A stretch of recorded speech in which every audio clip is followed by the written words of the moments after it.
You are listening to the Roberta Glass True Crime Report, putting the true back in true crime.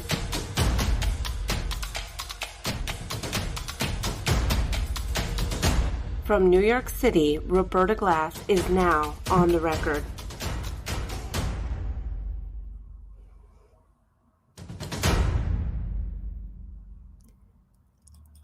All right. Well, this was an exciting, unexpected turn of events today. Hae Min Lee's killer, Adnan Syed, gives a very long and lengthy press conference.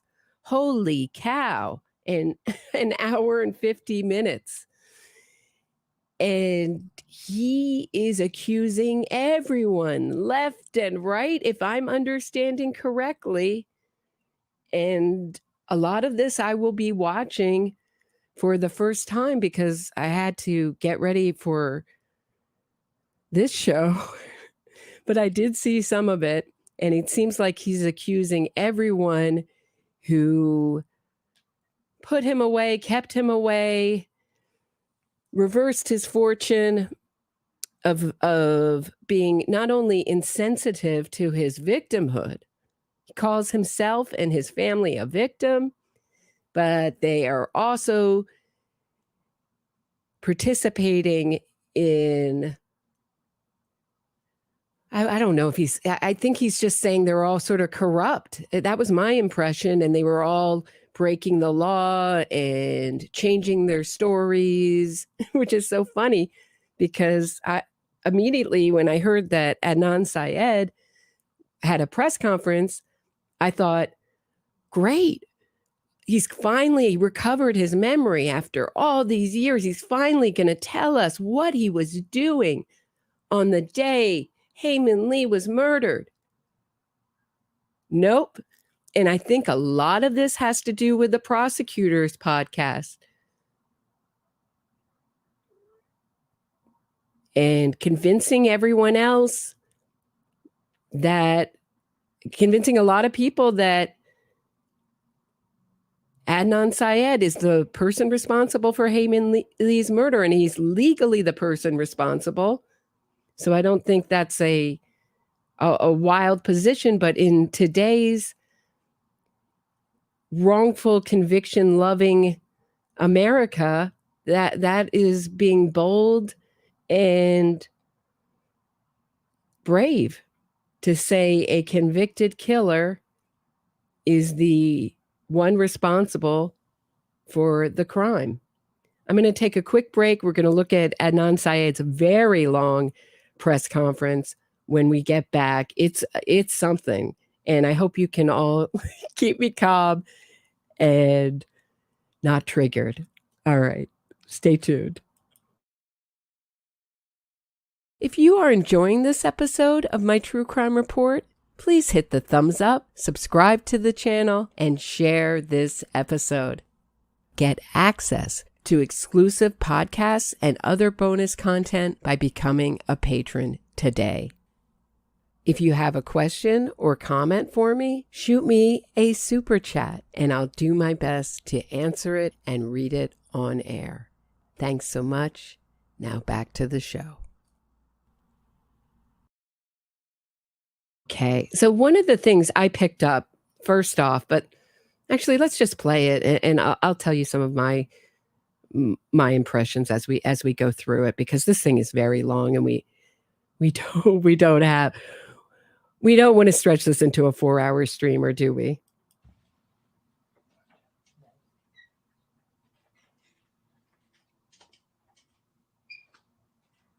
Yeah, so we really appreciate everybody coming out today, and for anyone who would be listening to this or watching this or anything. My name is Adnan Syed, and this is my mom, Shamin. This is my younger brother, Yusuf. And I was saying, a lot of people ask about my dad. My dad, his health is not that great right now, so he's upstairs. He wouldn't physically be able to attend this right now, but we really appreciate everybody coming out. More importantly, we appreciate everybody's support over the past 24 years. You know, back in 1999, I was a 17-year-old high school student, and I was arrested and charged with a crime I didn't commit. A very close and dear. Where have we heard that before? He's hit one wrongful wrongful conviction cliche. And you notice everything is managed. His voice is going to be very soft because I couldn't possibly commit this crime if I talk very, very softly, very naturally, because killers don't talk like this.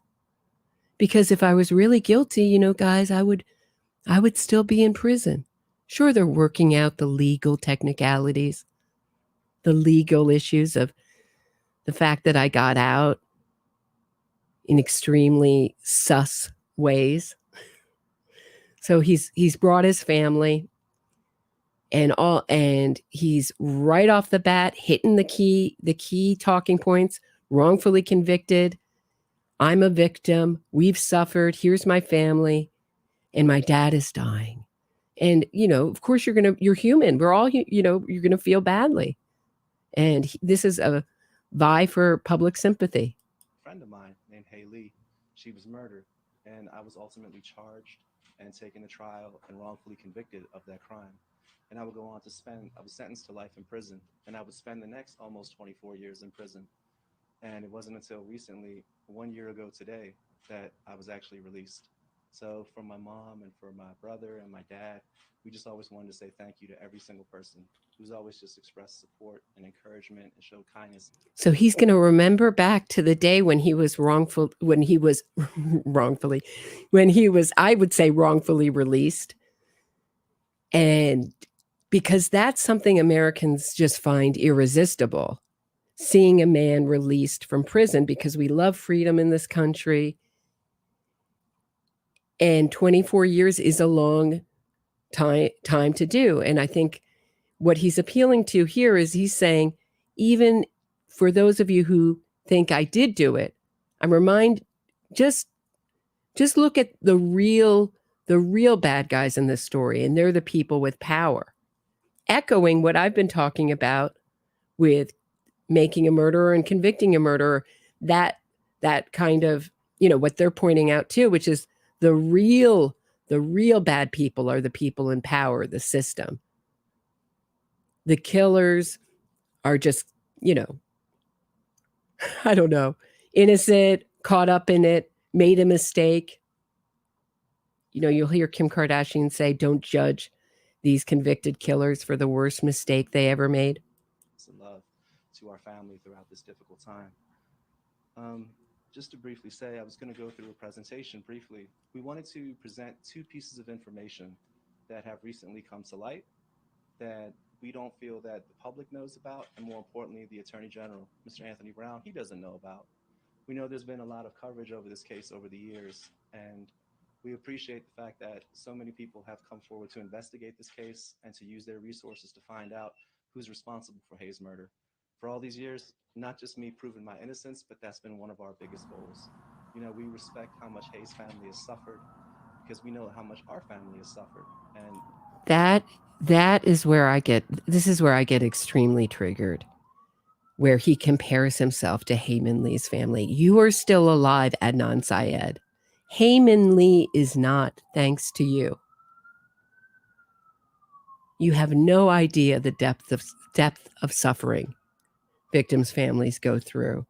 And he's going to talk about Becky Feldman's brother being murdered, saying, see, someone on my side has suffered in this way too. But it's not you and it's not your family, Adnan. That is absolutely callous and slimy. Not just trying to prove that I'm innocent and to make it back home to my family, but to find justice for Heyy and her family. That's always been one of our primary concerns as a family. So I wanted to do a brief presentation, and part of the presentation includes a public request to Mr. Anthony Brown. He's the new Attorney General. Over the past year, we have a lot of respect for Mr. Anthony Brown. We know that throughout his career as a lieutenant governor, as the representative from Maryland, and recently, he's really always taken a stand up for the rights for Maryland families. And we're asking that, Mr. Brown, if you could please open an investigation into this case, particularly regarding these two new pieces of information, to essentially understand how our rights as a family have been violated.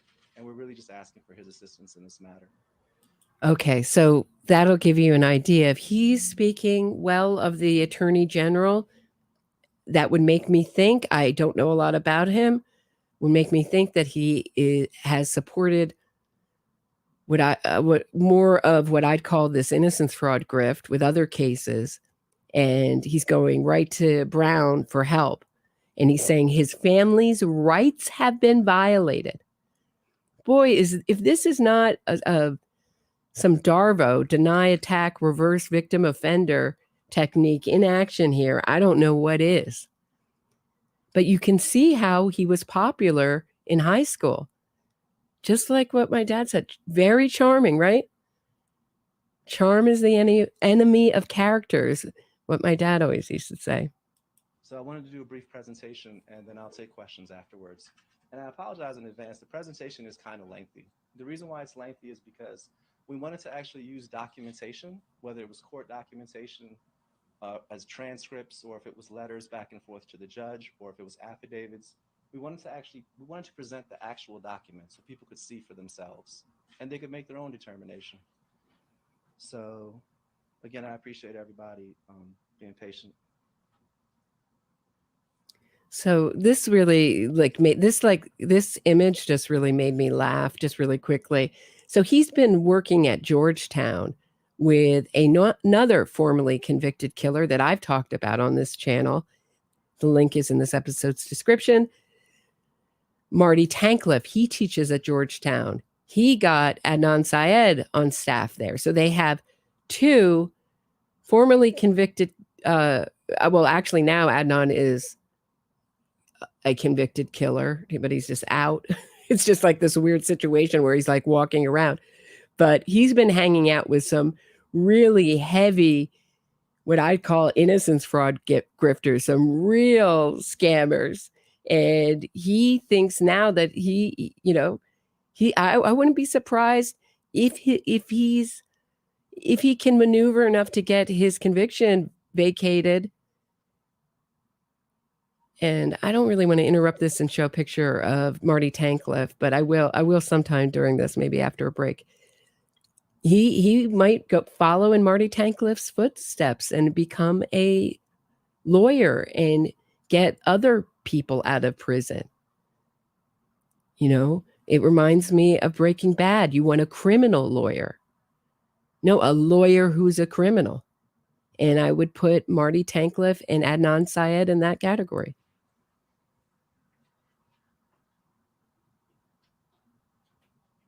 He's got his PowerPoint presentation. He's got his MacBook out. And he's going to show you documentation. Not evidence, documentation. Of his victimization. Come on. I mean, how much nonsense can one person take?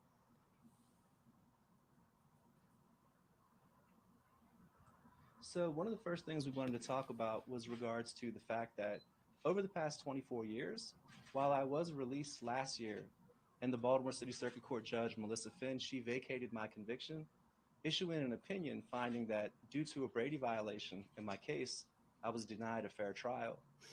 Judge Finn, she wasn't the first judge in the past 24 years to issue an opinion vacating my conviction and to state that I should receive a new trial. She wasn't the second judge. She wasn't the third judge. She wasn't the fourth judge. She wasn't the fifth judge. She wasn't even the sixth judge that did it. Judge Finn was the seventh judge in the past 24 years who's reviewed the case file, listened to arguments, or reviewed motions, and issued an opinion or supported an opinion, making a finding to vacate my conviction and that I did not receive a fair trial.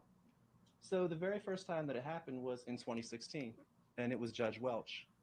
The second time after that was in 2018, and it was in the Court of Special Appeals of Maryland, which is now the Appellate Court of Maryland, and it was Chief Judge Woodward and Judge Wright. And in 2019, the Court of Appeals of Maryland, Judge Michelle Houghton, Judge Atkins, and Chief Judge Barbera. Okay, does anyone want to guess what's missing from that timeline? It's the 2019 Supreme Court ruling of Maryland that determined Adnan Syed was given a fair trial and he was guilty. And no, he didn't deserve a new trial. But he's like, look at all these judges that went my way with my extremely well-funded defense team. Notice all this happened after Serial, when all that money came rolling in. Amazing what these things can do.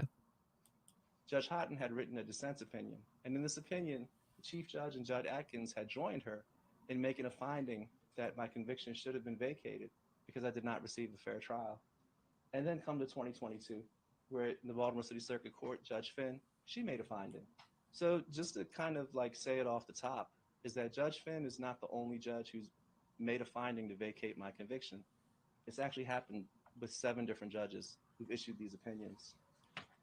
So I want to go through the language real briefly because their language describes the case as they saw it after reviewing the transcripts, after reviewing the file, listening to oral arguments from both sides.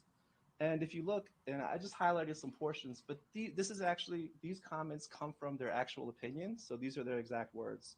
So in 2016, Judge Welch, he wrote in his opinion, in fact, the state presented a relatively weak theory as to the time of the murder because the state relied upon inconsistent facts to support its theory.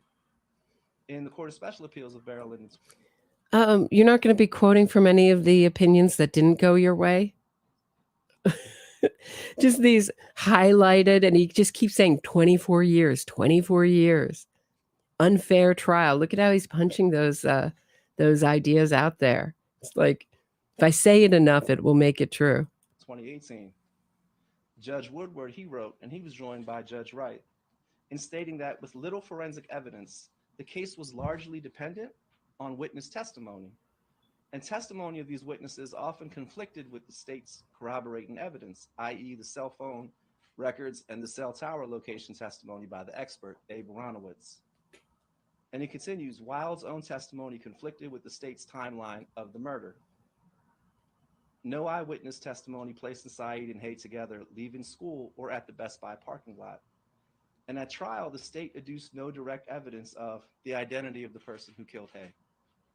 So it continues with the dissent opinion written by Judge Houghton in the Court of Appeals of Maryland, now the Maryland Supreme Court. And she was joined by Chief Judge Barbera and Judge Atkins. And she wrote, in the present case, the state offered no eyewitness testimony or any other evidence for that matter, putting Mr. Syed with Miss Lee during the time of her death, much less any direct evidence that Mr. Syed caused the death of Miss Lee. And yeah, I think that's the testimony of Jay Wilds, and that's up to everyone whether they want to believe Jay or not. But certainly had the motive, means, and opportunity, and he still has no alibi. How about, and the cell phone pings back up Jay's story? All sorts of witnesses. You know, people have been working, you know, he talked about investigators who have been working on this. And what he's really thanking is armchair detectives for muddying the waters and for helping him get out. But nobody's come up with a cohesive story that works. Because for the story to work, Jay, the police would have to have been sitting on the car, right? And tell Jay where it is, with enormous pressure on them to solve the case. So, you know, the wrongful conviction people will say 2 things, like it was a rushed tunnel vision investigation because they were so desperate to solve the case. And at the same time, they'll say, well, they found Hae Min Lee's car and they just sat on it, waiting for the right person to pin it on it, waiting for that honor student to pin it on. Give me a break. The state offered no direct evidence establishing that Mr. Syed caused the death of Miss Lee, and his case was largely dependent on witness testimony, which the state readily admitted was conflicting and problematic. So I do understand that this case has generated and has received a tremendous amount of attention over the past 6 or 7 years or so. And one of the things that has generated so much attention about this case is that people have come to understand what prosecutorial misconduct is. And the definition of prosecutorial misconduct, you know, like in layman's terms, is essentially prosecutorial misconduct is when you're so guilty that nobody can come up with an alternative theory that works. So you eventually go with pointing the finger at the people that convicted you. Oh my gosh, this is a bunch of nonsense. And he's right. The wrongful conviction movement, making a murderer, and all these people have sold this idea that the real villains are the people in power, the man. Oh, he was persecuted by the man. When the prosecutor behaves unethically in not disclosing evidence or presenting false testimony or false information to the court in order to sway the court or to sway the jury. Let's talk about that Brady violation. So there were shoes in Hae Min Lee's car, and they tested the DNA on the shoes of Hae Min Lee's, on the bottom of Hae Min Lee's shoes, not on her feet, just in her car, which is a test that they do when you're studying forensics to show how much DNA you can pick up, and just by happenstance, right, in a day. And they're saying those are the real suspects, like they're going to be massaging the bottom of Hae Min Lee's shoes. Give me a break. And then the other thing that got piece of evidence that was determined to be a Brady violation was Adnan Syed's mentor's wife describing what she was told by her husband about Adnan Syed's menacing behavior towards Hae Min Lee before her murder. So one alternative new suspect is Adnan Syed himself, and the other is the DNA on the bottom of Hae Min Lee's shoes found not on her feet, in the bottom of her car.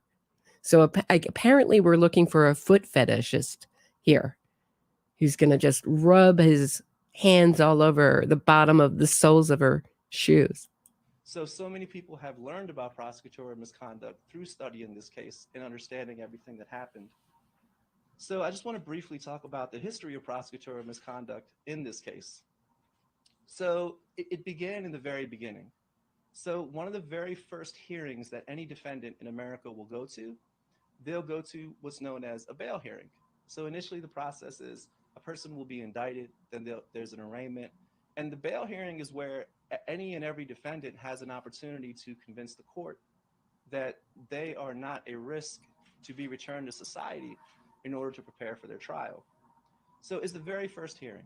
It's the very first time I can remember being in court with my family, but he was really talking like a lawyer. He's been hanging around Marty Tankliff and all these Innocence Project wrongful conviction lawyers, and he thinks he's one of them. This is wild. But I was incarcerated. I was in handcuffs or in shackles or whatever. And just to paint the picture of this bail hearing, this is back. I was just, what is he, like Kunta Kinte? I was in handcuffs and shackles. Me, poor innocent me. Just me, poor innocent me. Just me, poor innocent Adnan in shackles. Leg shackles. I'm sorry. If I keep stopping this, we're never going to get through it. I'm sorry.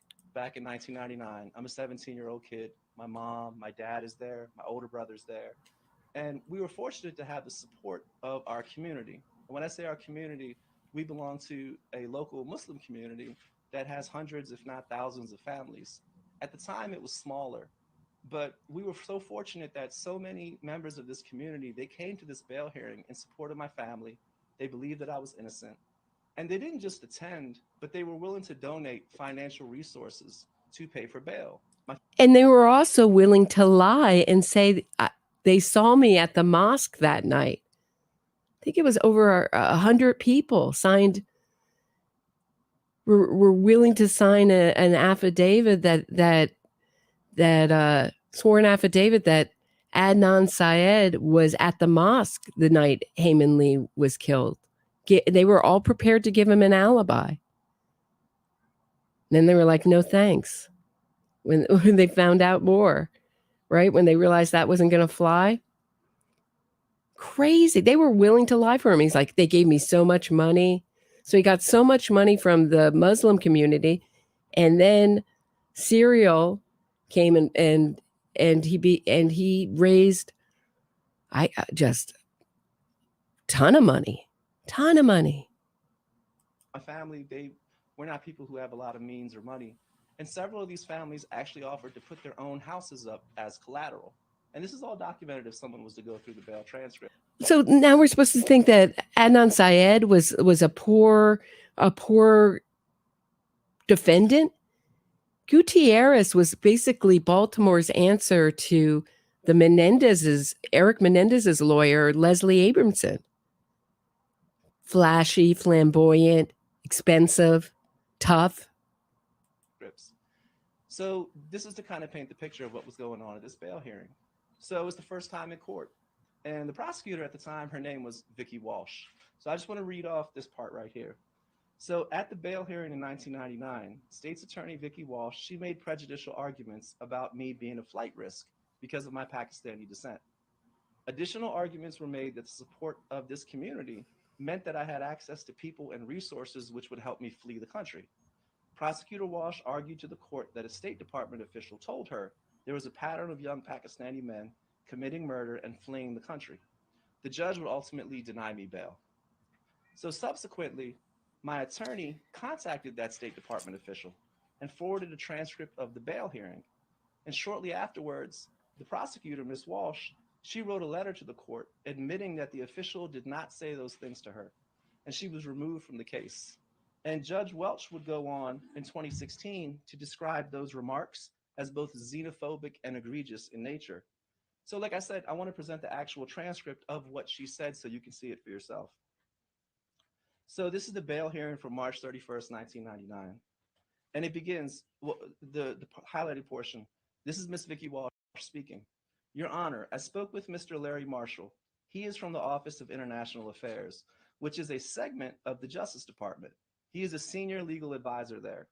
He is an expert on the relationship between the United States of America and Pakistan. What he indicated to me is that while there is a treaty in place for the return of flight individuals who flee to Pakistan, that the United States of America has never been successful in a murder case. And it continues, and he cited that there is a pattern in the United States of America where young Pakistani males have been jilted, have committed murder, and have fled to Pakistan, and we have been unable to extradite them back. He gave me a specific instance that's occurring, and that's pending in Chicago, where the factual pattern is frighteningly similar. So she continues, Your Honor, the fact that the defendant has strong support from the community, that is what makes him unique in this case. He is unique because he has limitless resources. He has the resources of his entire community here. Our investigation reveals that he can tap resources from Pakistan as well. It's our position, Your Honor, that if you issue a bail because of his unlimited resources, then you are issuing him a passport under these circumstances to flee the country. And she concludes her argument by saying, we're asking you to take all those facts into consideration, Your Honor, and most importantly, what Mr. Marshall has indicated about the flight risk. So mind you, the people in the court are moms and dads and parents and grandparents, small children there, some of my school classmates. These are the people that she's referring to have the resources to help me flee the country. Someone who was born in America. I don't speak any other language than English. I've only been to Pakistan once as a small child. And more importantly, this is a case where I'm innocent. I had absolutely nothing to do with the murder of Heyy. And I thought his nose was going to start growing there. So I have some documentation of my own. Was Adnan Syed attempting to renew his passport prior to his arrest? Did he have a path to citizenship in Pakistan, excuse me. Advocates for Adnan Syed have long argued that he should have been granted bail prior to his trial as he posed no flight risk to that effect. They've noted that his passport was expired and that he was not a Pakistani citizen. Therefore, he would have been subject to the extradition treaty that exists between U.S. and Pakistan. These photographs, undated but seemingly recovered during the police search of Syed's home, suggest that he may have been trying to renew his passport shortly prior to his arrest. Link is in the description, guys. Had Adnan obtained a new passport and fled to Pakistan, it appears he would have been eligible for Pakistani citizenship at the age of 21. So he's going on saying, this is ridiculous, throwing this prosecutor under the bus for bringing it up. But she had right to be concerned because she found passport photos. Ever since the very beginning, all we've ever wanted to do is to prove that I'm innocent, and more importantly, or just as importantly, or more importantly, to get justice for Hae and her family. So she makes these comments, and at the time, my attorney, he reaches out to Mr. Larry Marshall, because now she's saying a State Department official has told her these things. When she reaches out to Mr. Larry Marshall, he doesn't speak to my lawyer. Mr. Larry Marshall has a conversation with Miss Walsh. And Miss Walsh, sometime later, is forced to write this letter to the courts. So she writes this letter. It's April 21st, 1999. Dear Judge Mitchell, he was the judge who handled the bail hearing. And she writes, Mr. Harry Marshall, the senior legal advisor, Office of International Affairs, he called me on April 14th, 1999. Mr. Colbert forwarded the transcript of Syed's habeas corpus hearing to Mr. Marshall. Mr. Colbert was my attorney at the time. Mr. Marshall then contacted me to express a concern that two of the statements I made to the court were the product of information that I misconstrued during our conversation. The first statement concerns the comment regarding the pattern of young students who had been jilted, committed murder, and fled to Pakistan.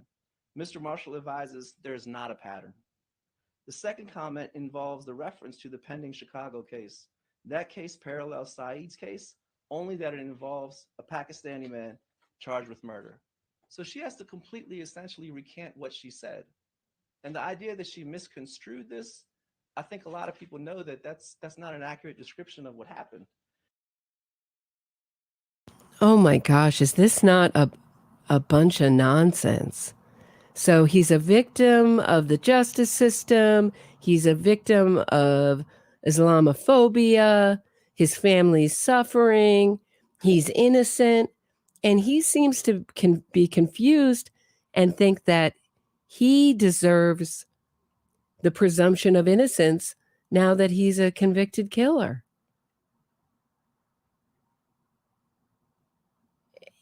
And that, bail hearings, I think people have the idea that it's all about the presumption of innocence, when it's really, with characters like this, about protecting the community from a violent and deranged killer.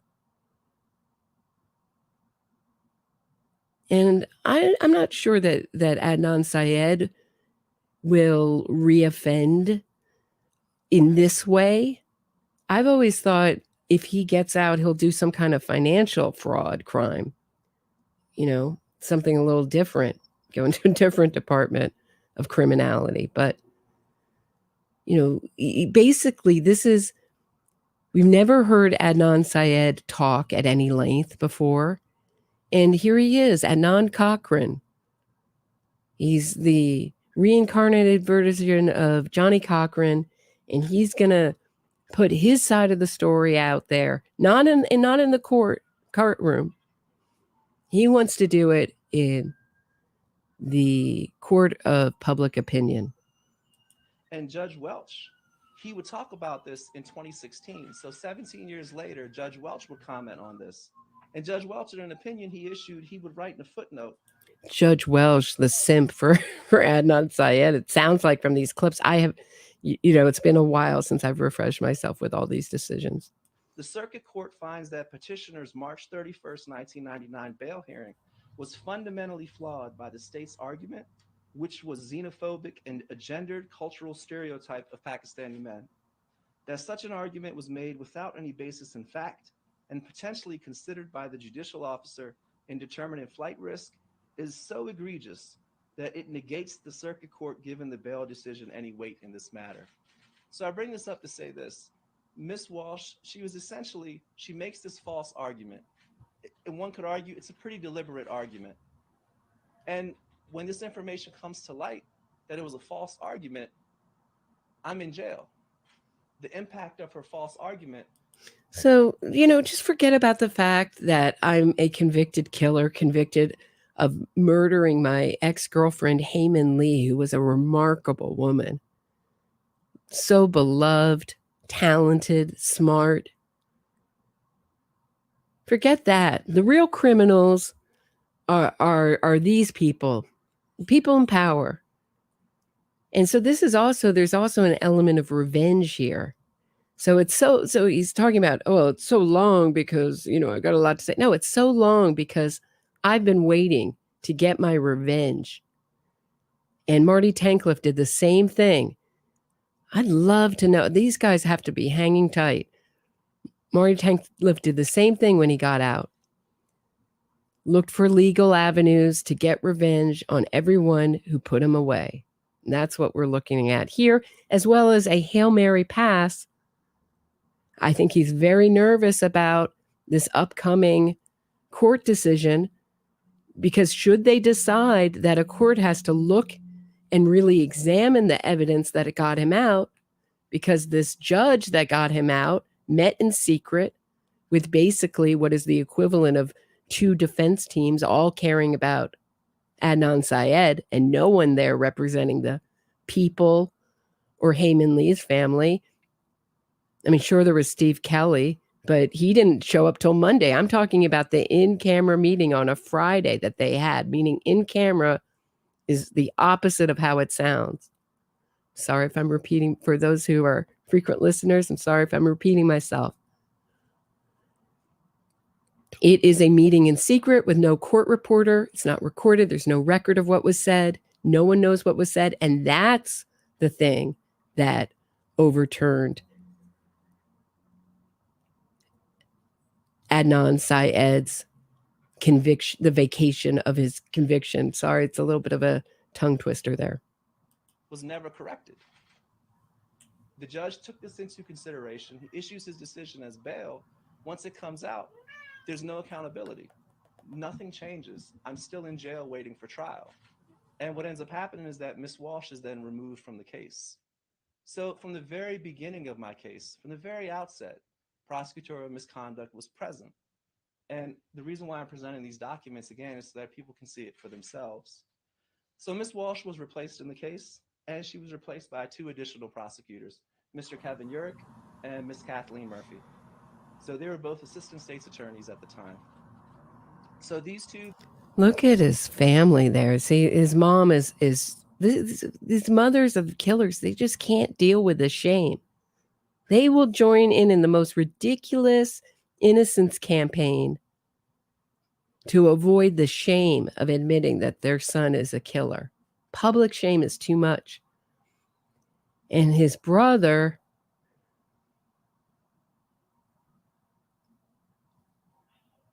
I think, is very much like Adnan Syed in character. They took on the case, and I think people are familiar if they followed the case. We ended up having 2 trials. The first trial was declared a mistrial because the judge at that time called in a series of exchanges referred to my lawyer as a liar. When the judge called my lawyer a liar, the jury had submitted a note saying, "We heard you call the defendant's attorney a liar." Essentially, like, what do we do about that? And the judge ended up declaring a mistrial. So we ended up having a second trial. I was ultimately convicted, and I was sentenced to life in prison. And we would spend the next... Wow, how did that happen? How did that happen? Because you had no alibi, and you had an accessory to the murder who told everything. After the fact, who told everything, among other overwhelming, overwhelming evidence. Cell phone tower pings. And now we're going to have, we've been asking on this channel, where's Asia McClain? She's coming back, guys. Wait for it.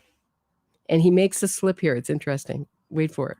Next almost 24 years, just trying as best as we can. We were so fortunate to have supporters would donate money, they would donate resources, they would donate their time. We had we had a really incredibly wonderful lawyer named Justin Brown for 10 years. We're fortunate to have a really amazing attorney now named Erica Suter. And we've only been able to retain these attorneys through the goodness of their hearts and through the goodness of people who have been donating time and energy and resources to help us retain them. So over the past See, I don't have a whole war chest of money and resources. I just have well-meaning volunteers and just average well-meaning people who want to seek justice on my team, right? That's what he's saying. past 24 years, Is this tedious or what? we had a chance to file appeals. And what ends up happening in these appeals, which is characteristic of many wrongful conviction cases, if not all of them, what happens in trial, it takes 10, 15, 20 years for the truth to come out about what took place behind the scenes. So Thank you, Adnan. This is a great time to make a point about my favorite topic, the wrongful conviction movement. He is correct. I think they've averaged it out to 14 years. So a good wrongful conviction movement cannot begin till about 14 years after the conviction. Why? Well, it takes some time for them to go through all the appeals courts until they all look over the evidence and there's no other avenues. And that's when they bring in what I'd call the fraudsters, the Innocence Project. That's what I'd call it, to help them out. Because you also have to obscure the victim. You have to obscure the horror of the crime. So it's gone in the public memory. So it just doesn't look quite as horrific. The pain of it has been forgotten and the real horror of it. And that's why these campaigns start. But he's fully learned about this grift and he's ready to participate in it. Meaning he's learned from Marty Tankleff at Georgetown the real ins and outs of this movement. Boy, I would love to be a fly on the wall in those conversations. And I think should he not have a criminal record with whatever the courts decide, I think he might go to law school or have some kind of participation in this movement. So I wanted to move on to one of the appeals that we filed was in 2012. And in 2010, we filed what's called a post-conviction petition. And we were seeking to present to the court an alibi witness that I had that had never testified at trial. So I'm gonna take a moment to read through this. So the state's theory at trial was that the crime took place on January 13th, 1999, between 2:15 p.m. and 2:36 p.m. So myself and Heyy, we were both high school students, and this alibi witness also was a high school. She's one of our classmates. So the school at the time ended at 2:15 p.m. So after my arrest, a fellow student named Asia McClain, she wrote me 2 letters while I'm housed in the Baltimore City Detention Center, stating that she remembered being in the public library and seeing me there on January 13th, 1999.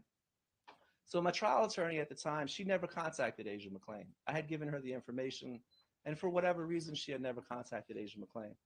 After my conviction in 2000, Asia McClain provided a sworn affidavit stating that she saw me in the library on January 13th, 1999. And she stated that we had a brief conversation and she left around 2:40 p.m. and that I was still in the library when she left. So in 2010, You're not going to mention where she offers to give you an alibi for some of your missing and unaccounted for time? And it's like a huge stretch of time, like 7 hours or 5 hours, something like that. Excuse me for not having been brushed up on this. This press conference was a giant surprise to me. Filed for this post-conviction relief, and we're seeking to present to the post-conviction court Asia McClain's testimony. That we had the hearing in 2012. So throughout this time, we've been unable to contact Asia McClain. Never heard from her, never talked to her, not one single time. My attorney, he took various efforts to try to reach out to her. So she was not at the hearing. So we moved forward at the hearing, presenting the two sets of documents, the letters that she wrote me when I first was arrested, and the affidavit that she wrote about a year later after my trial.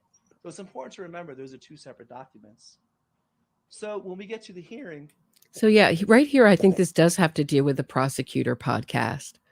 So he's bringing it to the arena of the court and saying, hey guys, I had some good court decisions go my way. So one court said he should get a new trial on Asia McClain's testimony. And this will tell you how defendant friendly the Baltimore courts are. And the other one went the other way on the cell phone tower stuff. So we're going to hear about every court decision that determined that Adnan Syed should get a new trial before that was overturned, and ultimately in 2019 overturned by the Supreme Court of Maryland. He's not going to mention that decision, which trumps them all. So, this is bringing it. I mean, it's just like a little kid, like, here, look at all the good things that look at all my good report cards. But he's sitting there, a convicted killer. I wonder what the press is thinking. Probably not. Probably they all think he's innocent in that room. So Kathleen Murphy, who was one of the prosecutors along with Kevin Urick, she's at this hearing. So it's almost 13 years later. She's working in the state's attorney's office. So she's there to defend the conviction that she and Kevin Urick secured. So Kevin Urick, he's also there. And Kevin Urick is on the stand. So what Kevin Urick testifies to was just a shock to all of us.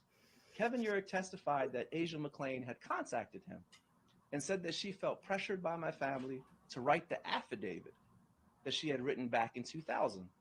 So the judge would ultimately deny our motion, because now here you have a prosecutor in court stating that this witness contacted him, saying that she felt pressured into writing the affidavit. It's important to remember that. So did you hear him say letters? Is this where he's did I miss it? Where he says letters. And that is the theory of many, that the parents pressured Asia McClain because of that affidavit.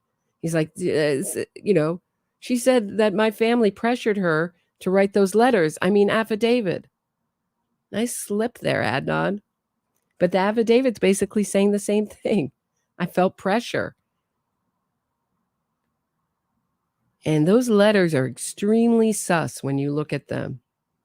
And there will always be attention seekers who like to involve themselves in a trial. And they're really dangerous to our justice system and to the safety of the public. So the podcast Serial was released in 2014. And in 2015, in response to Serial, Kevin Urick, he does an interview with an online publication called The Intercept. So in this interview, he now claims that Asia McClain had told him that she felt pressured by my family, by my mom, by my dad, by my little brother, to write the letters she sent me back in 1999. So now Kevin Urick has conflated his lies. Initially at this post-conviction hearing in 2012, he said that Asia McClain told him she felt pressured by my family to write the letters that she wrote me. To write the affidavit that she wrote me. And now in this I didn't miss it. There's a slip, but it's all going to the same ends. He knows that's what happened. That's what happened in my opinion. I believe his family, and I don't trust the veracity of those letters at all. Intercept interview, he's saying that Asia McClain told him that she felt pressured by my mom, by my dad, by my younger brother to write the letters that she wrote me. So again, he's conflated his lies. So Asia McClain, unbeknownst to any of us, she's in another state somewhere across the country. She hears Wait, I may have to go back and listen to this again, but all I keep hearing is him saying she felt pressure by my family.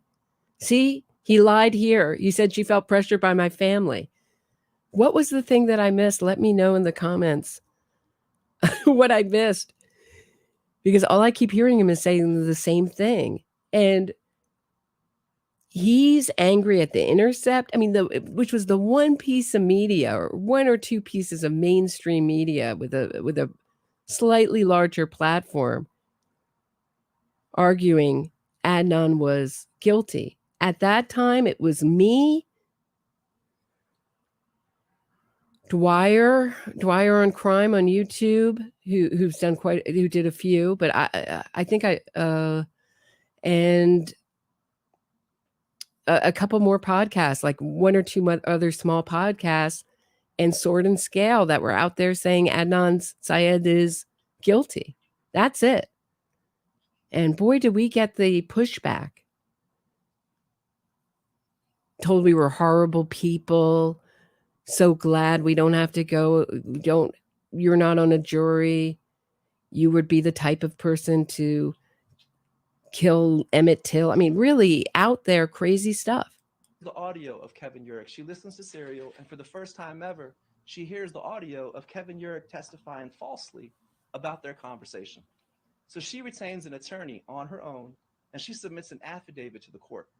And she affirms seeing me after school in the library on January 13th, 1999, that we had a conversation, and that she left around 2:40 p.m., leaving me in the library.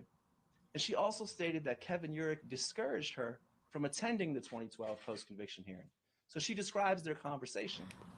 So the case ended up being reopened, which is kind of like how you and your lawyers discouraged and your lawyers and it was the woke DA discouraged young Lee, Hae Min Lee's brother, from attending the hearing of which you were released, because they didn't want anybody to rain on your parade when you had your triumphant walk down the courthouse steps with all your supporters in tow.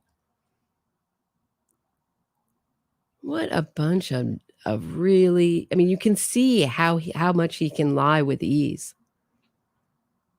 And I think some people might be convinced by this. I don't know. Are you feeling convinced?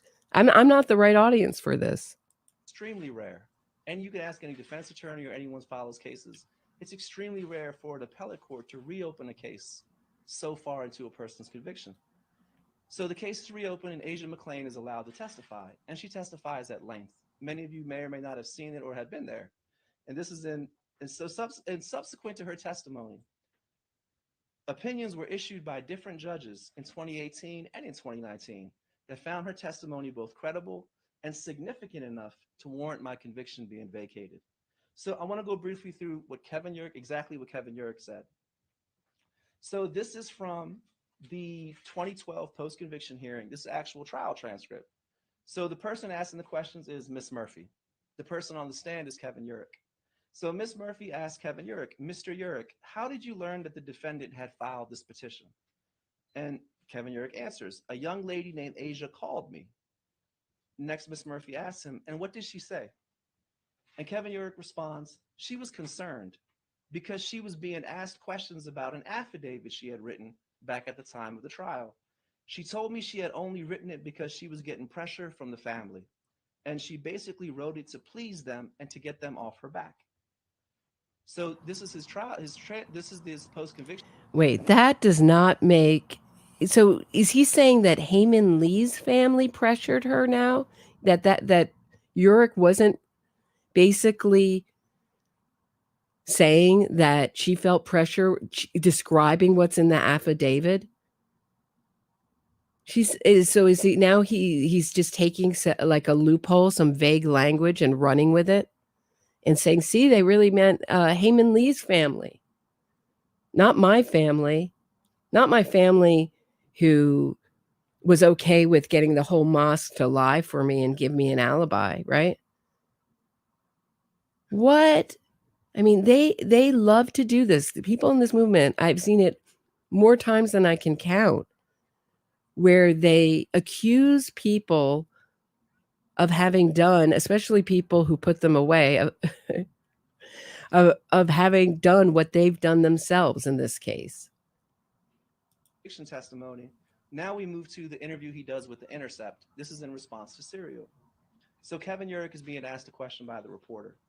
And Kevin Urick, Kevin Urick says, Asia contacted me before the post-conviction hearing. She got my number and called me and expressed to me a great deal of concern about whether or not she would have to testify at the post-conviction hearing. She told me she was under a lot of pressure from Adnan's family, my mom, my dad, that's my family, and my brother. And to get them off her back, she wrote him a couple of letters. The implication was that she was trying to appease them, and she didn't want to have to stick by it at that time. And I testified to that when I appeared in the post-conviction hearing. So this shows that he conflates his lies. Again, at the post-conviction hearing, he says that she was pressured to write the affidavit. Now in this interview, he says that she was pressured to write the letters. So as I stated before, Asia McClain, she listens to Serial, she hears Kevin Urick's testimony, so she comes forward on her own accord. So it's important to remember this. Kevin Urick has lied about someone. This person comes forward with an affidavit to correct that lie and to prove that it was a lie. So Asia McClain, she comes forward, this is her affidavit, and she goes through the whole entire thing. I just want to skip to the second page where she specifically talks about her conversation with Kevin Urick. So if you look at point 26, I made telephone contact with one of the state prosecutors from the case, Kevin Urick. He told me there was no merit to any claims that Syed did not get a fair trial. Urick discussed the evidence of the case in a manner that seemed...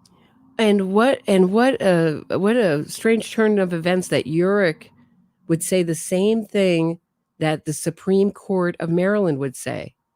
Adnan Syed got a fair trial. So this is her affidavit signed after Serial saying, you know, I was manipulated into not testifying. Oh, Allah, this is wild. Seemed designed to get me to think Syed was guilty and that I should not bother participating in the case by telling what I knew about January 13th, 1999.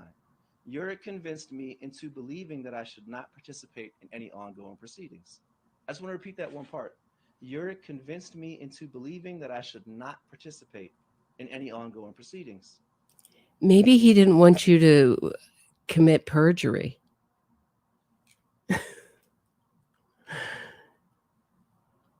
Because no one else remembers seeing Adnan in the public library just hanging out, right? And certainly, but other people did see him. No one saw him get in Hae Min Lee's car, but he told other people he was going to ask Hae Min Lee for a ride. And then he was going to say his car was in the shop. And she continues, I never told Urick that I recanted my story or affidavit after January 13th, 1999. In addition, I did not write the March 1999 letters or the affidavit because of pressure from Syed's family. I did not write them to please Syed's family or to get them off my back. Again, my family is my mom, my dad, and my little brother. Look at my mom and my little brother. Would they ask anyone to lie for me to get me out of prison? Look how nice they are. One more time. I mean, is this the ramblings of a psychopath or what? I wrote the affidavit because I wanted to provide the truth about what I remembered. So this is essentially, the affidavit that she provides. And it's important to know that she comes forward on her own. We never contacted her. We never spoke to her. Even to this day, our family has never even had a chance to say thank you to her just for coming forward. In a case where there was so much attention, in a case where Yeah, in a case where there was so much attention, and that's what this was about, the truth. That's why she came to court with bright red lipstick, tight red dress, umbrella, parading, strutting in front of the cameras, fully done up because, and I get it, you don't want to look like a troll on camera. I get it. But this was over the top. And it was like, how, if ever I wanted to show someone what not to do, if they didn't want to look like an attention seeker, to not look like an attention seeker, I would show them either the footage of Asia McClain walking into court or the still photographs. She was only coming forward. She was doing what the authorities say do all the time. If you see something, if you have some information, come forward. And she was vilified for it. She was on the stand. She was cross-examined for hours. So I want to go to what 2 different courts have written in their opinions about her testimony, that they found it to be credible, they found her testimony to be compelling, and even more so, they found that her testimony would have changed the outcome of my initial trial. So the Court of Special Appeals of Maryland, they wrote, and this is in 2018. So again, this is the opinion written by Chief Judge Woodward and joined by Judge Wright. So the state even implicitly... So these are 2 judges who agreed with the defense. He's not going to read the judge's decision from the judge's decision who didn't agree with him, right? Just the people who found it credible. So he's, once again, I think he's appealing right to the prosecutor podcast crowd, saying, I'm going to be, you might believe the prosecutor podcast because they're prosecutors and all their documentation and court transcripts. Well, I have my own documentation. Thrown in with a lot of self-serving boo-hooing and playing the victim. Exceeded the strength of McClain's testimony and its potential impact on the jury when it attempted to present a new timeline for the murder at the second hearing. Accordingly, in considering the totality of the evidence at Syed's trial, with the potential impact of McClain's alibi testimony, this court holds that there is a reasonable probability that but for trials counsel's deficient performance, the result of Syed's trial would have been different. So the Court of Appeals of Maryland, they issued a dissent opinion by Judge Houghton, joined by Chief Judge Barber and Judge Atkins, making a finding that my conviction should be vacated and that I should be granted a new trial. Now, it was a dissent opinion. So to read briefly what she said, not only does Ms. McClain's alibi address the most integral period of the time in the case, it presents direct and not merely circumstantial evidence of Mr. Syed's whereabouts during that time. Insofar as I could determine, no other evidence was offered by the state that would have refuted Ms. McClain's testimony and affidavit.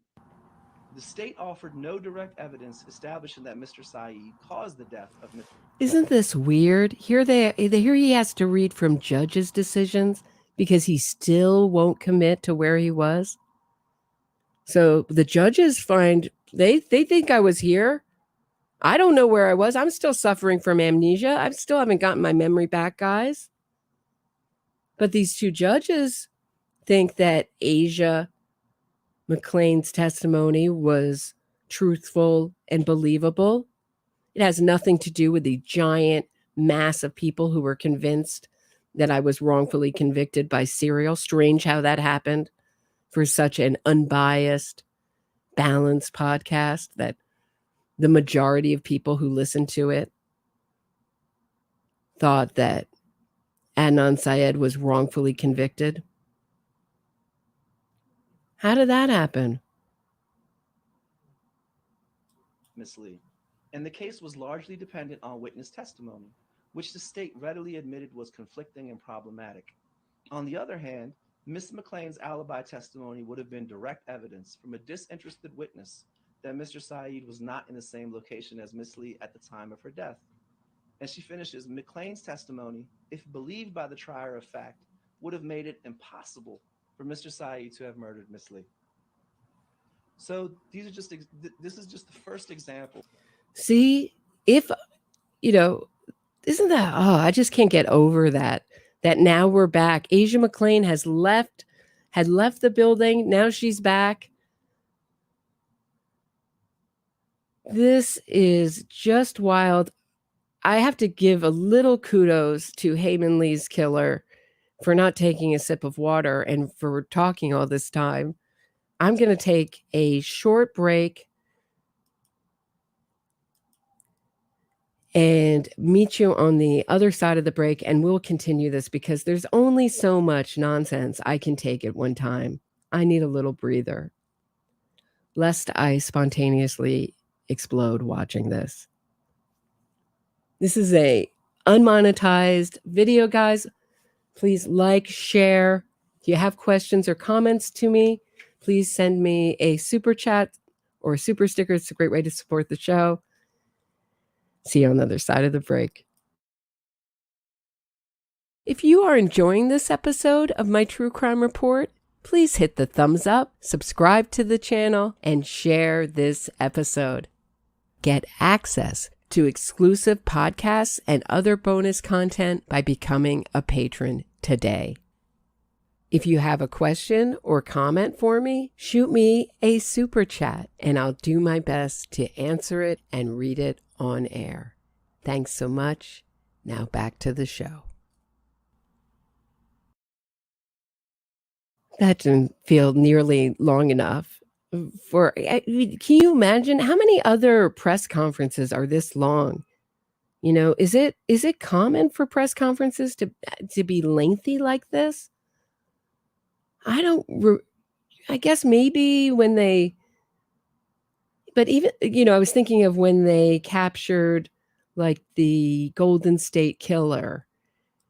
Maybe it might be an hour or lengthy because they have a lot to inform the public. But I don't know if I've ever seen a convicted killer host a press conference in a tie and just hold forth like this. And we're only 28:35 into it. Oh boy. And I just feel like it's important to remember, Kevin, again, I know I'm restating this again, Kevin Urick lies about a person. This person comes forward, provides an affidavit stating that it was a lie. And the second thing to remember is this is the beginning of a pattern of behavior. When Kevin Urick and Kathleen Murphy, they discourage a person from coming to a hearing, and then they weaponize that person's absence at that hearing to the ultimate detriment of our family. And that is exactly what happened to young Lee. I just tweeted the link to my interview with Steve Kelly. He's gonna become another target for Adnan Syed a little later in this press conference. But if you want to listen to the Lee's family lawyer describe exactly what went down at that hearing, let me know. Look at my Twitter, and I'll try to remember to put it in the show's description. But that's a really interesting interview and very distressing one. And it's this behavior that exactly what Adnan Syed just described, all done to Hae Min Lee's family. And it only gets uncovered later on. So this was the first example of prosecutorial misconduct by Kevin Urick with regards to the alibi issue. Now we come to prosecutorial misconduct regarding the cell tower issue. So Abe Aronowitz, he was the state's cell tower expert at trial in 2000. He was called to verify cell phone location data based on cell tower data. Oh, it just went out? Oh, I think you hit the... Did anyone else see that weird, like, blinky thing he just did? It was like very Robert Durst. I don't know if he got something in his eye or what, but he, like, someone said that, oh, the TV just went out. They're having technical difficulties. And Adnan Syed did this, like, weird blinky thing with his left eye. It's very Robert Durst. Okay, he's back. His documentation is back in full force. He has full documentation.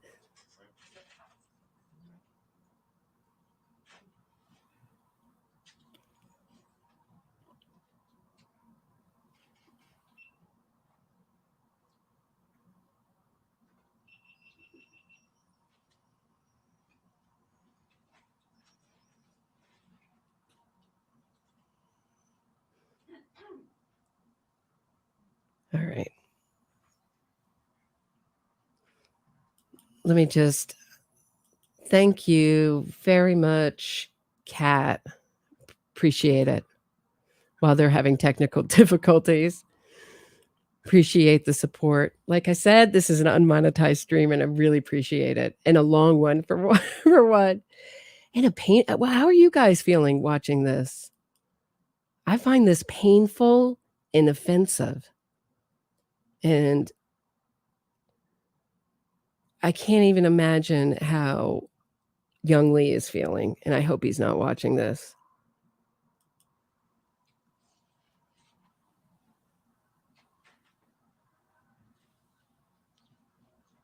All right, okay, so I apologize, you guys, for that. So one person saying awkward. Are you Are you finding this convincing? Because I'm really not the right audience for this. My opinion has been made up. It would take a lot of evidence the other way, not just some of these like exploiting word choices and kind of, the way people talk. We don't talk like we're, even when we're in court, we know what we're talking about, sort of taken out of context and presented like something else. And I just don't find it. I would need a lot of evidence to convince me Adnan Syed didn't kill Hae Min Lee. So this is not for me. But do people feel sorry for him? Let me know. I just come to the prosecutorial misconduct regarding the cell tower issue. So this was the second issue. And so just to repeat, sorry again, Abe Aronowitz was a state cell tower expert at trial, witness at trial in 2000. He was called to verify the cell phone location based on cell tower data.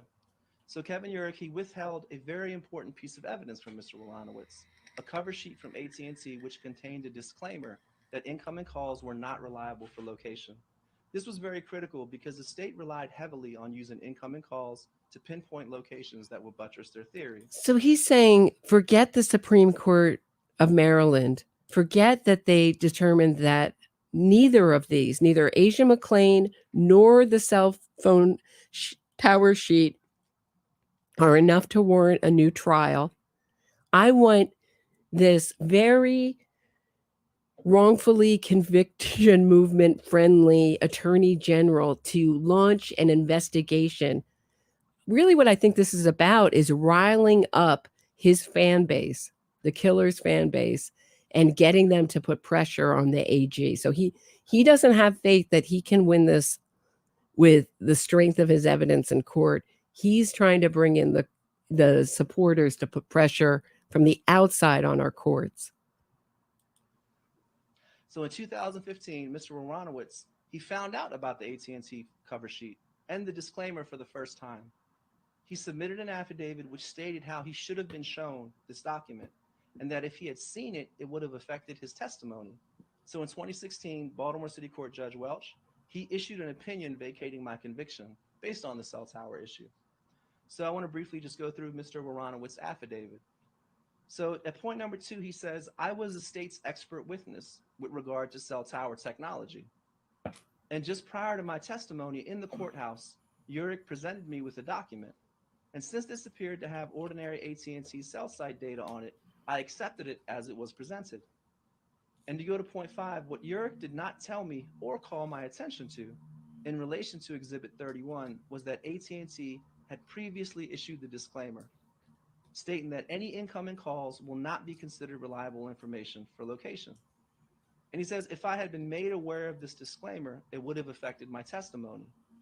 And he says, I consider the existence of this disclaimer about incoming calls to have been critical information for me to address.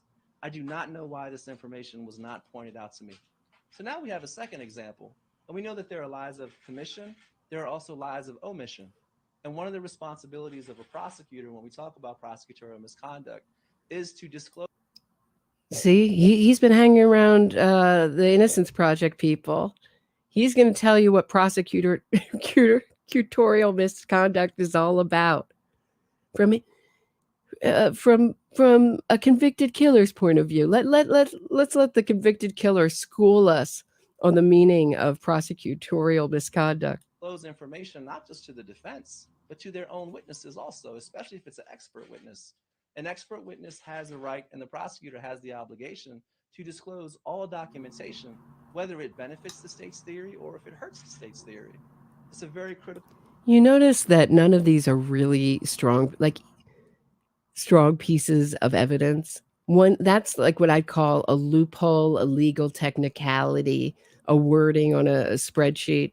And Asia McLean's very, very sketchy letters. I'd like to offer you an alibi. I'm just paraphrasing for some of your, and this is not paraphrasing, missing and unaccounted for time with a huge window of time.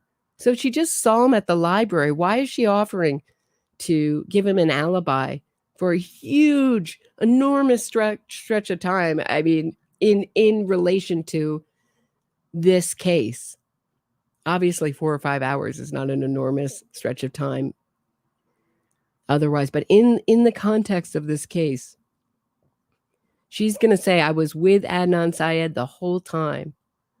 And that is someone who's just willing to lie for a killer. And she might think what some of Robert Durst's friends, one of them is what I'm thinking of, who confessed to him, said like, look, the way I rationalized it, I loved Robert Durst's wife, Kathy, who he murdered, but she's no longer here. And all that's left, actually, I think Susan Berman was the one who said this. She's the one who helped Robert Durst with an alibi. All that's left is Adnan, Hae Min Lee. We all loved Heyy, but she's gone. All that's left is Adnan. We don't want to see him in prison. That's how they rationalize this. But these are really small things. Part. And so this is the second time now where Mr. Urick has misled or committed a lie by omission in this trial. And a person has found out about it years later and submitted an affidavit to correct this lie. And a judge would issue a ruling finding that my conviction should be vacated and that I was granted a new trial. So this is the second time this has happened. So now we come to, I guess you could say, the third time now. So prosecutorial misconduct regarding the Brady violation. So many of you may or may not know, I was actually released, a motion to vacate was filed, and the Baltimore City Circuit Court made a ruling that based on several issues in the case, but the main issue was a Brady violation. A Brady violation is information that a prosecutor has that is exculpatory of the defendant or mitigating to the defendant, and it must be turned over. And if it's not turned over, it's considered a Brady violation. And a judge can make a ruling that if this information had been turned over, it could or would have changed the outcome of the trial.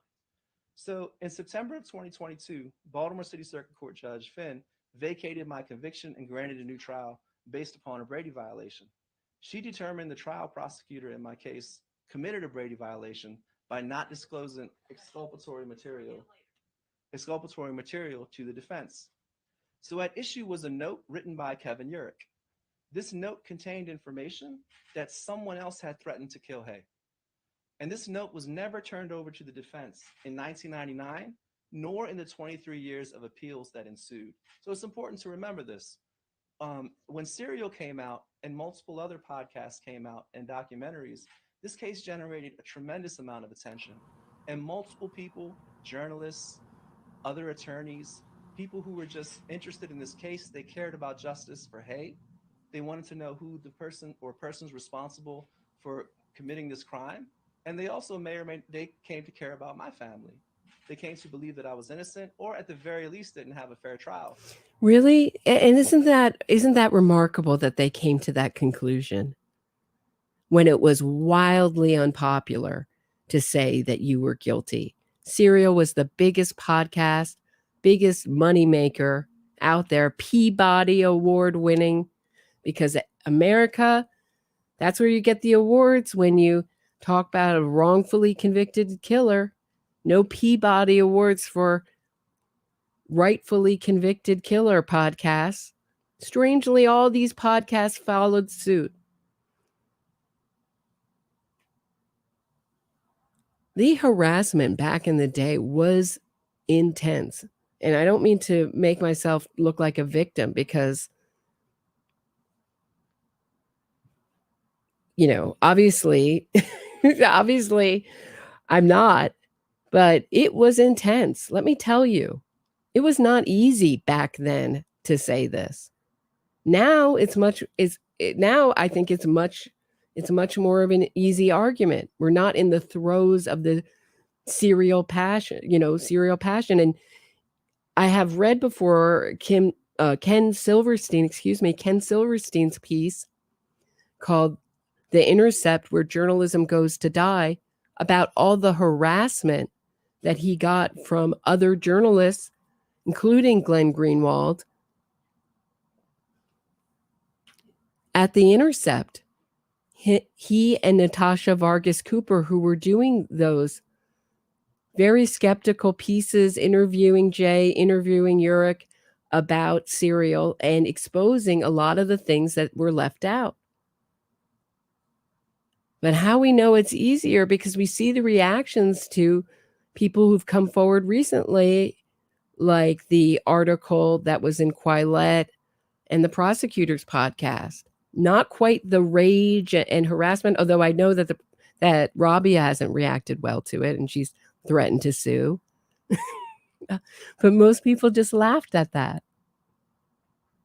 Like, bring it on. So people were filing Public Information Act requests, left and right. There's some reporters in here. I wouldn't be surprised if you guys have filed or if your organizations have filed them. And in all these years of filing of requests, people litigating to get information in this case, this note never came up. It was buried so deep in this file, and so what ends up happening is that I ended up being released. And in October of 2022, DNA testing was completed, and it yielded male DNA on very significant evidence that excluded me. So the charges were dismissed. Very significant evidence. Yeah, very significant evidence if you're a guilty killer looking for a loophole to get out. Oh, don't make me laugh, Adnan. Very significant evidence.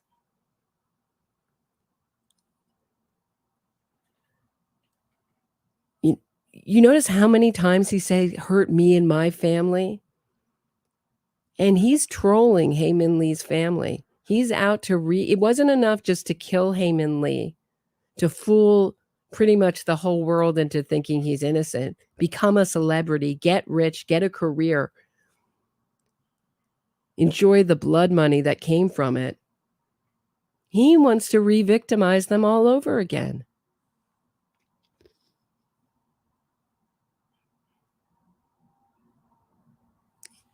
And he's saying that's nothing compared to what my family suffered. So what ends up happening is that he is really, really, really morally vacant human being. And you see how easily he just lies. No one could say that with a straight face. Very significant evidence. The DNA from the male DNA from the soles of Hae Min Lee's shoes that were just in her car, not on her feet, in her car, because apparently the killer just had a foot fetish, shoe fetish, and liked to massage them and rub his hands all over them. Give me a freaking break. In November of 2022, just a month later, Kevin Urich, he leaked the note and a transcript of the note to a media outlet. Now, this transcript is what he just created in November of 2022, or sometime recently. This transcript did not exist in the original file. So he describes the note as not referring to the person who threatened to kill Hae. Instead, he said it's referring to me. So this is seized upon by opposing parties in ongoing litigation to reinstate my conviction. And his lies are presented to the court in their motions. So I want to go briefly. His lies. You want to talk about your lies, Adnan Syed? I mean, we're only 36 minutes into it. How about your lies? I don't remember where I was. I didn't ask her for a ride. Jay who? Oh, the Jay I lent my car and my phone to, that the day my ex-girlfriend went missing? That Jay? Jay who? Remember that interview? When I first heard them mention Jay, I thought, Jay who? This guy is extremely manipulative. And I'm convinced he's going to one day reoffend in some way. My money's on some kind of financial fraud. Through. So this was the article published by it was published by a local newspaper, and this is the newspaper that he leaked this information to. So the headline is, "A decades-old note helped Adnan Syed get out of prison. The author says it was misinterpreted." So I'm sure people have read this article. So just to go briefly, it says Baltimore prosecutors cited the note as newly discovered evidence when they asked a judge in September to toss out Syed's murder conviction. So this is the actual note. And if you look at the bottom, it says the name of the publication. Obtained a copy as well as a correspondent transcript from its author, Kevin Urich. So now he has verified that he's the person. So now Adnan Syed is going to double down on this Brady violation and this new alternative suspect, which is actually, this person's describing his own behavior, right? I think that's what he's showing here. Am I wrong? Have I gotten confused? Is he going to show this with a straight face? Who gave this information to this publication? He also has created this correspondent transcript. So he confirms the authenticity of the note and his transcript, but he declines to comment. So he gives the note, he gives the transcript, but he doesn't say anything. He just goes on about his business.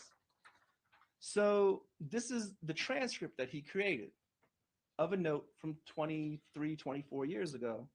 And at the very bottom in red, and I'm sorry, it's small, he writes that he refers back to and replaces the proper noun, Adnan, its antecedent.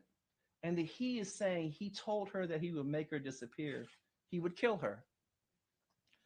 So what ends up happening is that he writes in this note, he refers back to and replaces the proper noun Adnan as antecedent. It's antecedent, and Urich writes in a footnote of the transcript. So what ends up happening, once this note is published, opposing counsel who are seeking to reinstate my conviction, they seize upon this. And so now they present this as evidence to the court that, this Brady violation. Shocking that the opposing counsel had a little problem with the absolute fraud that got me out of prison. Because great journalists, they didn't call it fraud. See, nobody said it was fraud. So it was legitimate, guys. See my documentation. I came with documentation to this press conference.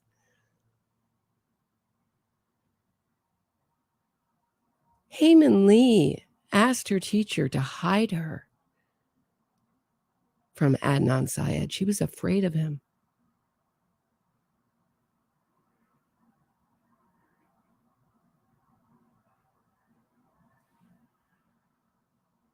And when he said, I strangled her with my own bare hands. He was proud of it. And I'm not buying that he didn't show the neighborhood kid her body in the trunk. I wasn't buying his denial. Sorry. Not sorry. He wanted to brag because she had rejected him. And that's the ultimate revenge. I have the power on who lives and dies. You can't leave me. They love it. These psychopaths love it. It wasn't even a Brady violation. Look what Kevin Urich said. He's the person who wrote it. And look, here's his transcript that he created. So the note is subject to multiple interpretations. An assistant attorney general, this person's name, wrote the court last week. So this shows how what we know is that Kevin Urich, he has a pattern of committing prosecutorial misconduct and essentially getting caught. And specifically in the history of him is that, and we demonstrated just twice. So you're saying the fact that he didn't say that note was you, that he didn't specify it because you're, my opinion, criminal lawyers, and I mean that in the Breaking Bad sense.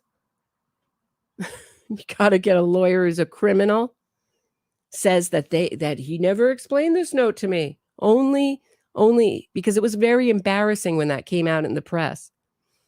that one of these explosive new pieces of evidence was a description of your own menacing behavior, Adnan.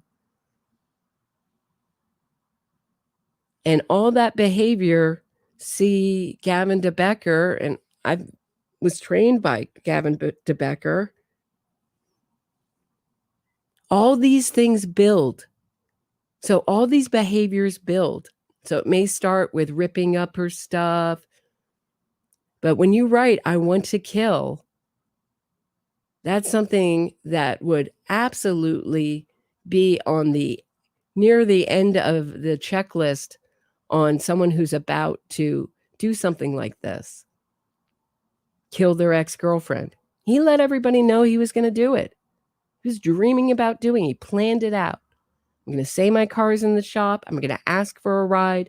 I'm going to run back to track practice. I'm going to loan my car to Jay. I'm going to loan my cell phone to Jay. Sure, I've never done that before in the history of the world. I just got this new cell phone and I want to lend it out to a guy who's not even a close friend of mine. He'll lie about something or present false information. A person comes forward who is a source of that information to confirm that Kevin Urick lied and he misrepresented the facts to the court. Asia McClain did it in 2015. Abe Aronowitz did the same thing. He was misled by Kevin Urick. He came forward to provide an affidavit. And Kevin Urick, he would deliberately mislead the court to the detriment of our family. It would harm our family. And there's never been accountability. But now we have proof for the... See, this isn't just about me wanting to get out of prison. This is about me and my family. And shame on Georgetown University for having Marty Tankleff on the staff. Because I have looked at everything I can get my hands on related to Marty Tankleff. Not just, we looked at everything. Alexa, who collaborated with me on that episode, it took us 2 years on and off to find and read all those transcripts. I have no doubt Marty Tankleff killed his adoptive parents, Arlene and Seymour Tankleff. Shame on Georgetown University for grooming students into this grift, and shame on them for hiring Adnan Syed. I wonder if the people at Georgetown University are listening to Adnan Syed re-victimize his victim's family, Hae Min Lee's family, while playing the victim himself. Continuing to lie and grift. It's really a lot to take. The third time, Kevin Urick has done the same thing again. He's lied. So the evidence proving Kevin Urick's prosecutorial misconduct regarding the Brady violation. So the source of that information in that note, 24 years later, has come forward and provided an affidavit affirming that, number one, the information in that note was not referring to me. Number two, the note was about an individual who threatened to kill Heyy. Number three, the individual was upset with Heyy. And number four, the individual stated he would make disappear. So this witness is has been described as a very credible, a hardworking. Okay, so they got someone to lie and change their story, or change their story. Maybe Bilal's wife. She's the one who gave that statement. So it's not Urick who was there because he's so now untrustworthy. How many times is he going to say prosecutorial misconduct and Brady violation? Keep punching it like a mind control exercise. So now his shifty family has put pressure on Bilal's wife, just like they did on Asia McClain, to protect Adnan and lie for him. That's my interpretation of this. But if it's someone else, it may be someone else. He's staying vague. Professional, a parent and a spouse, and a well-respected member of their community. And this affidavit was given to a private investigator and is now in the custody of an attorney. So this is the third time now that Kevin Urick has lied in this case, has presented misleading evidence. How dare he say he lied? He knows what he wrote. He knows what was said. And I trust Urick more than I trust anyone coming forward on your side. Harmed my family, harmed myself, prevented any justice for Heyy and her family, and he's been caught. And a regular citizen who provides that information has to come forward and swear out an affidavit to prove that Kevin Urick is lying. So the thing about what we found about Kevin Urick, and like I said, we're fortunate to have people who care deeply who care about our family, and they're willing to spend their own money, their own time, their own resources, because otherwise we don't have anything else. See, I don't feel anything when I see these tears. All I see it as is another manipulation. Do you guys feel bad for him when you see him start to choke up here talking about his family?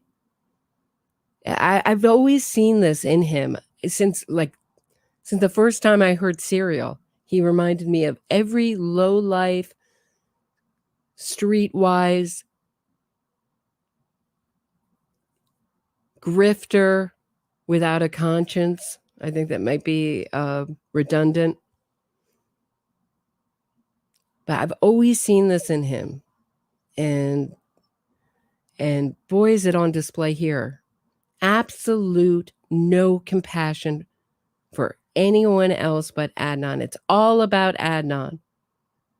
And he's aware of that. And he'll put in little things about Hae Min Lee's family, how much they care. Even though his advocate has accused Hae Min Lee's brother of calling in the tip. She's accused random people on Twitter who say you're guilty of being the real killer. Acted in all sort of ways that many people have found to be unethical. I mean, these are the guys the Innocence Project is letting out. We're not a family who has a lot of money and can afford resources. And over these past 24 years, we see Kevin Urick. He has the resources of just the whole state of Maryland. Anything that he wants to do, he can do. And there's no accountability. And it's not just... Okay. All right. I'm going to put a challenge to you, to Adnan. I'd like to see all the money you spent on your defense and PR and everything else and stack it up against what the state has spent. Because I was just listening to Ken Kratz's interview, and that was one of the... I thought I had heard that was one of the more expensive trials, or if not the most expensive or most investigated trial. And he said that in that case, they spent $72,000, and Buting and Strang were paid $240,000. So that's just for one case, not all these appeals, all this stuff, all the fundraisers you've had, what Robbie has made off of her books and Undisclosed. I almost said Serial Dynasty. But so much blood money has been made from Hae Min Lee's murder. And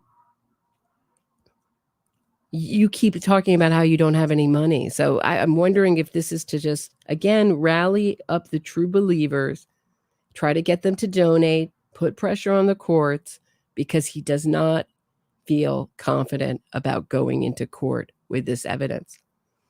Why not save this great witness for your hearing that's coming up? Why not present this in court? Because you know that this witness isn't going to do very well on cross-examination. In this case, so just to briefly show misconduct by Kevin Urick in other cases.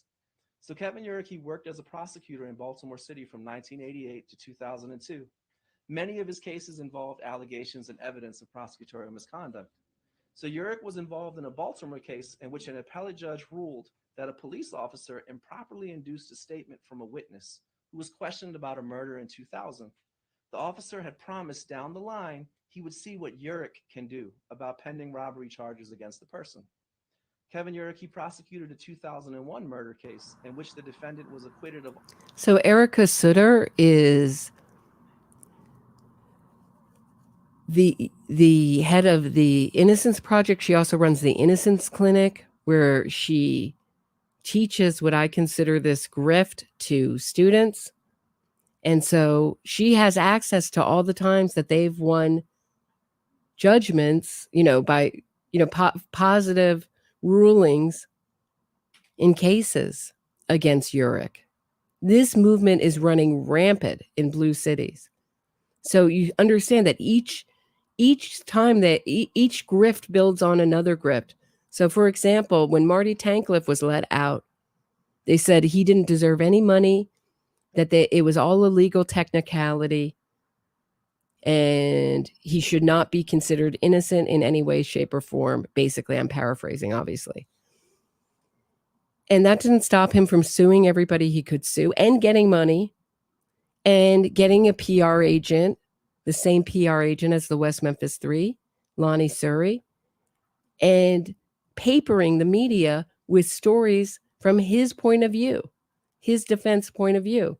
So much so that I think my podcast might be the only piece of media on YouTube declaring his guilt.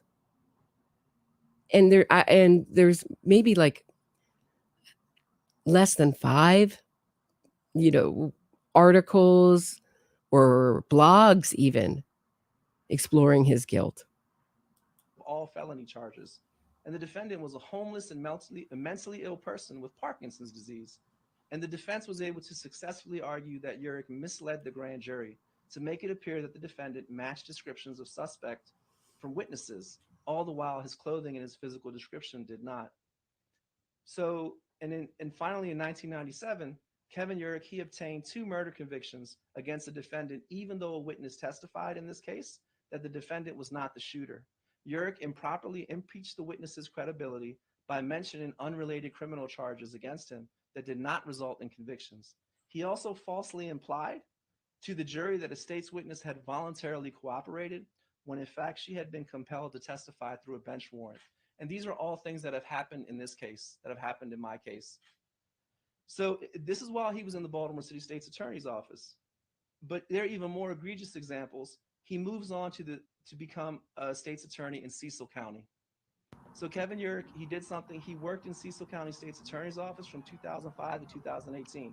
And at the same time, he also maintained a private practice, which posed additional... And that proves he moved to a different county. So that proves it's another Brady violation, prosecutorial misconduct.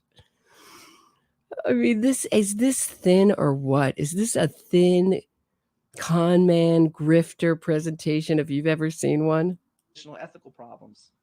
So in 2015, these are the guys this movement lionizes. Just think about it. This is innocence fraud. This is innocence fraud in action. And just talking about Adnan's guilt is not talking about innocence fraud. This is innocence fraud in action. This BS. Pretending like their decision, totally ignoring the Supreme Court of Maryland's decision, trying to fool you with edited transcripts, little things here and there without the full story, only putting one side of the story out there and not waiting for and putting it through like lightning fast so you can't ever like put it all together and realize that if you put it all together, it wouldn't really make any sense. Why don't you have a memory, Adnan? Why can't you remember where you were 24 years later? The day your ex-girlfriend went missing. That same day that you loaned out your car and your phone. Did all these things that were unusual for you. Yeah, I'll gladly donate if you're hurting for money, Adnan. I'll donate to if you want to recover your memory. Actually, I don't think I would. He'll just lie. He'll just come up with a new lie. But if he seriously wanted to raise some funds for Adnan to go into some sort of hypnosis, truth serum, and recover his memory, I might be interested. I don't know if I'll donate money, but I'm just playing here. This is ridiculous. I need another break. This is too much. This is outrageous. And not one member of the press is going to say anything. They're going to treat this like this is some really good arguments and really good evidence from the little man, right? Up against the system. And they're all going to pretend like it wasn't a big fraud that let him out. Unreal. All right, I'm going to take a quick break. This is very long, guys. If you're sticking with me, if you just came in, I appreciate it. Please like, share this video with your favorite Adnan Syed supporter. Please help share the message about innocence fraud. Support the channel. You have questions for me, hit me up with a super chat. This is an unmonetized stream I'm doing. See you on the other side of the break. Thanks, guys. If you are enjoying this episode of my True Crime Report, please hit the thumbs up, subscribe to the channel, and share this episode. Get access to exclusive podcasts and other bonus content by becoming a patron today. If you have a question or comment for me, shoot me a super chat and I'll do my best to answer it and read it on air. Thanks so much. Now back to the show.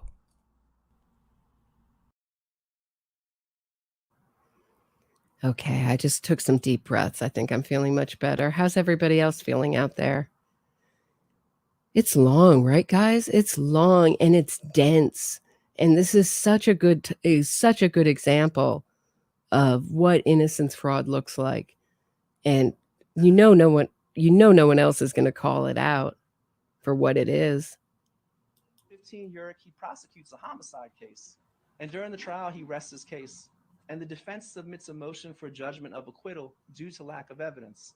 And this is one of the most rarest motions that's ever granted. Because in front of a jury, a judge will almost always say, the state has presented their case, it's up to the jury. In order to bring the most serious charge against someone, a murder charge, which carries up to the death penalty or a life sentence, surely there must be some standard of evidence that must be brought. That's the first time I've heard that. He may have said it before. It's been very long, but he's been avoiding saying murder charge. He's been saying crime I didn't commit. The language is really important in this movement. So they'll say wrongfully accused. They won't say wrongfully convicted because they don't want you to think about that a jury convicted them. All white jury. They don't want you to think that the defense also had to approve that jury. If they approved that jury, if it was an all white jury, they did so, because they thought they could be impartial. They make it sound like it was just a jury set up by the prosecution to convict him. Go to court. Check it out, guys. See it in real time. Go to night court if you're working in the day. See our system in real time. In this case, the judge agreed for the judgment of acquittal, which is extremely rare, and acquitted the defendant of first-degree murder, second-degree murder, armed robbery, and first-degree assault halfway through the trial. And this next example is quite possibly just the most egregious ever. So in 2009, a defendant was being prosecuted in a shooting case by the Cecil County State's Attorney's Office, in which there were allegedly 2 victims. And at the same time, Kevin Uric was representing the 2 victims, filing a monetary civil suit against the defendant. And this information was never shared with the defense or the court.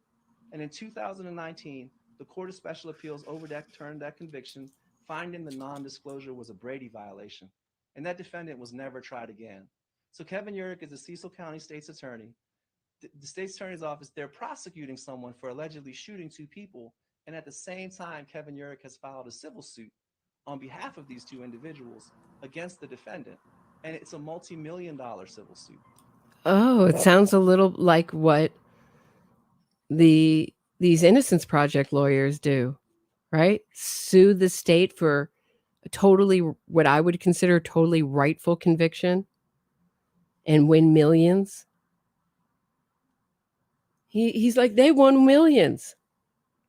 Go check out my episode I did for the Offbeat Effect Substack. And part 2 is coming out. I can't say soon, but it's being worked on. And check out how many people, I mean, those were just a handful of people on the video who have won millions suing the state, suing the police, suing whoever they can sue for their wrongful conviction after this movement gets their conviction overturned on whatever grounds. So he stands to benefit hundreds of thousands of dollars personally himself to get his third if this defendant is convicted at the criminal trial and at the civil trial. So just for the record, so you guys can see the actual case. And we have the names of the other cases that I mentioned, but this one so the name of the case is William Lewis Krantz versus State of Maryland. So this is an unreported opinion from the Court of Special Appeals. So if you look at the highlighted portion. So what he's doing is he's appealing to these journalists who will do this movement's bidding. And so they'll write articles about how Uric was terrible. I haven't looked at this case. I've never heard about this case till right now. I can't say if he's right or wrong. Obviously, they always make it sound good. They always make it sound sus, right? But I don't know. I wouldn't trust anything out of Adnan Syed's mouth. But that's what he wants them to do.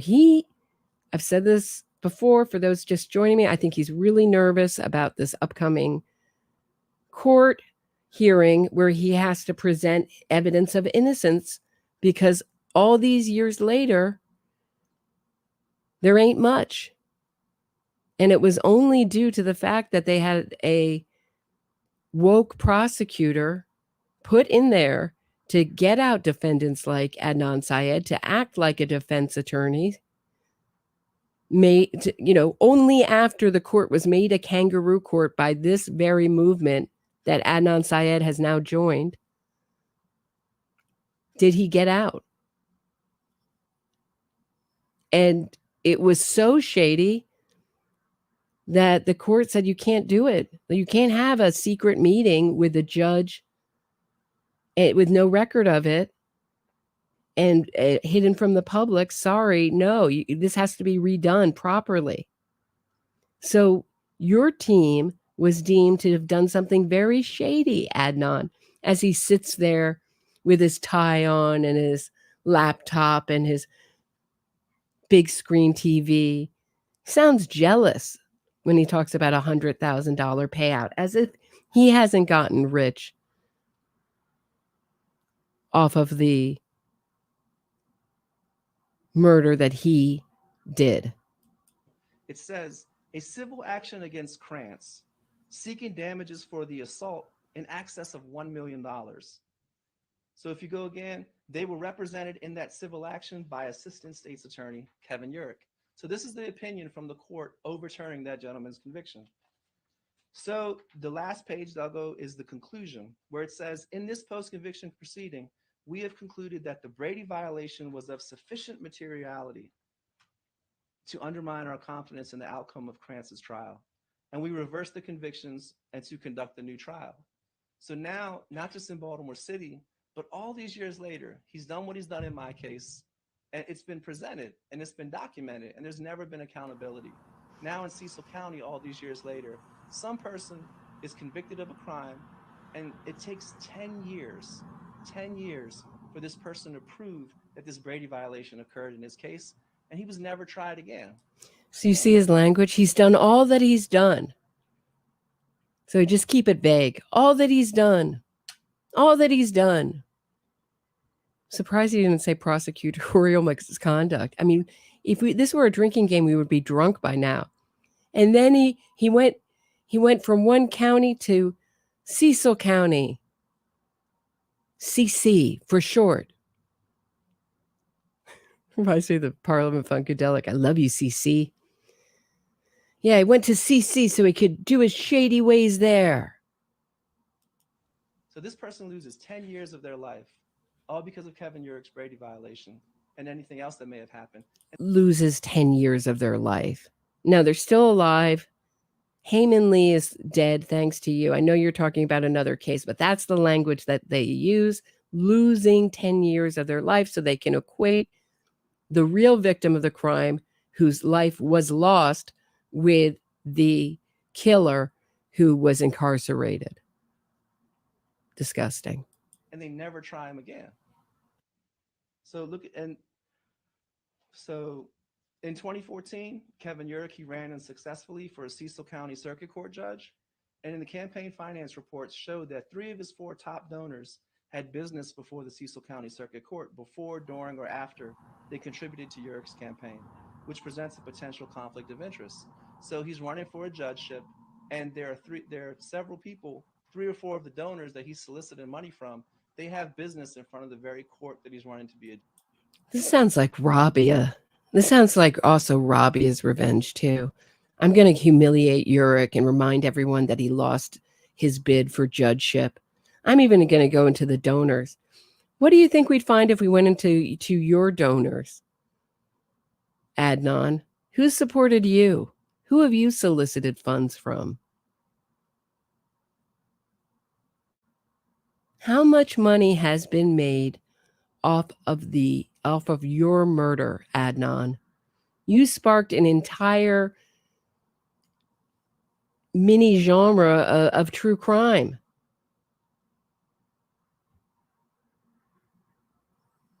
Lionizing your psychopathic self.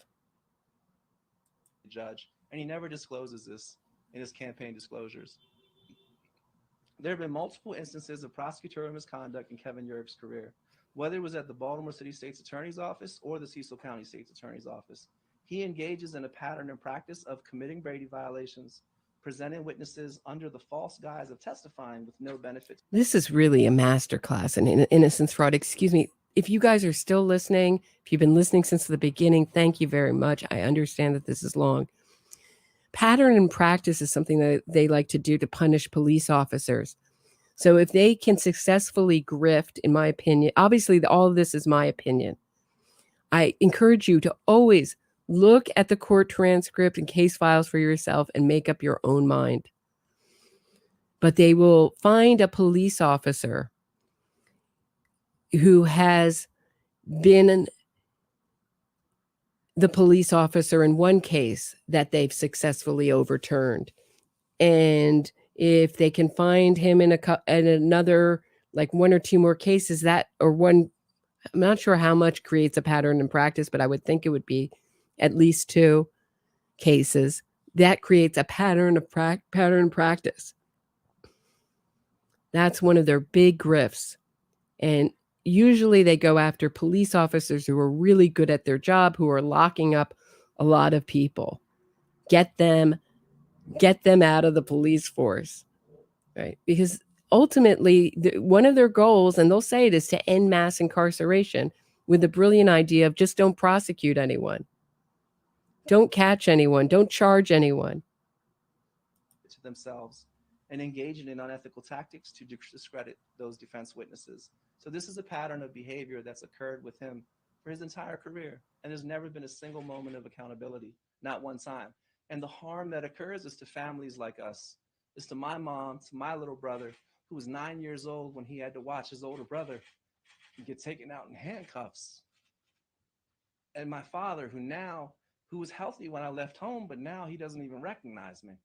Sometimes he can't even talk. Kevin Urick is allowed to do these things. I'm sorry. This is so over the top. My little brother had to see me in handcuffs. Is he still? Oh, he's still in aversion therapy. I have to walk by him 3 times a day in handcuffs just to get him over it. And it is. My dad got sick and died before I was 21. I don't wish illness or death on anyone in anyone's family, even this psychopath. But come on. This is just looking desperate, manipulative, and extremely grifty to me. Why not do this in court? Why do you have to do this here? To families like us and there's no accountability. There's no accountability. So now we're going to move on to the misconduct of Miss Kathleen Murphy. Kathleen Murphy was was the co-prosecutor in this original case, and she could No accountability. How about no accountability for these innocence fraud lawyers and their behavior? Thinking of Johnny Lee Gates, they got out a guy. They tested the ties that had been passed around the jury. It'd been 100 years later, handled all over the place. No DNA. And the DA who was up for re-election just rolled over and she let him out. Johnny Lee Gates, put in my name and Johnny Lee Gates, and that show will come up.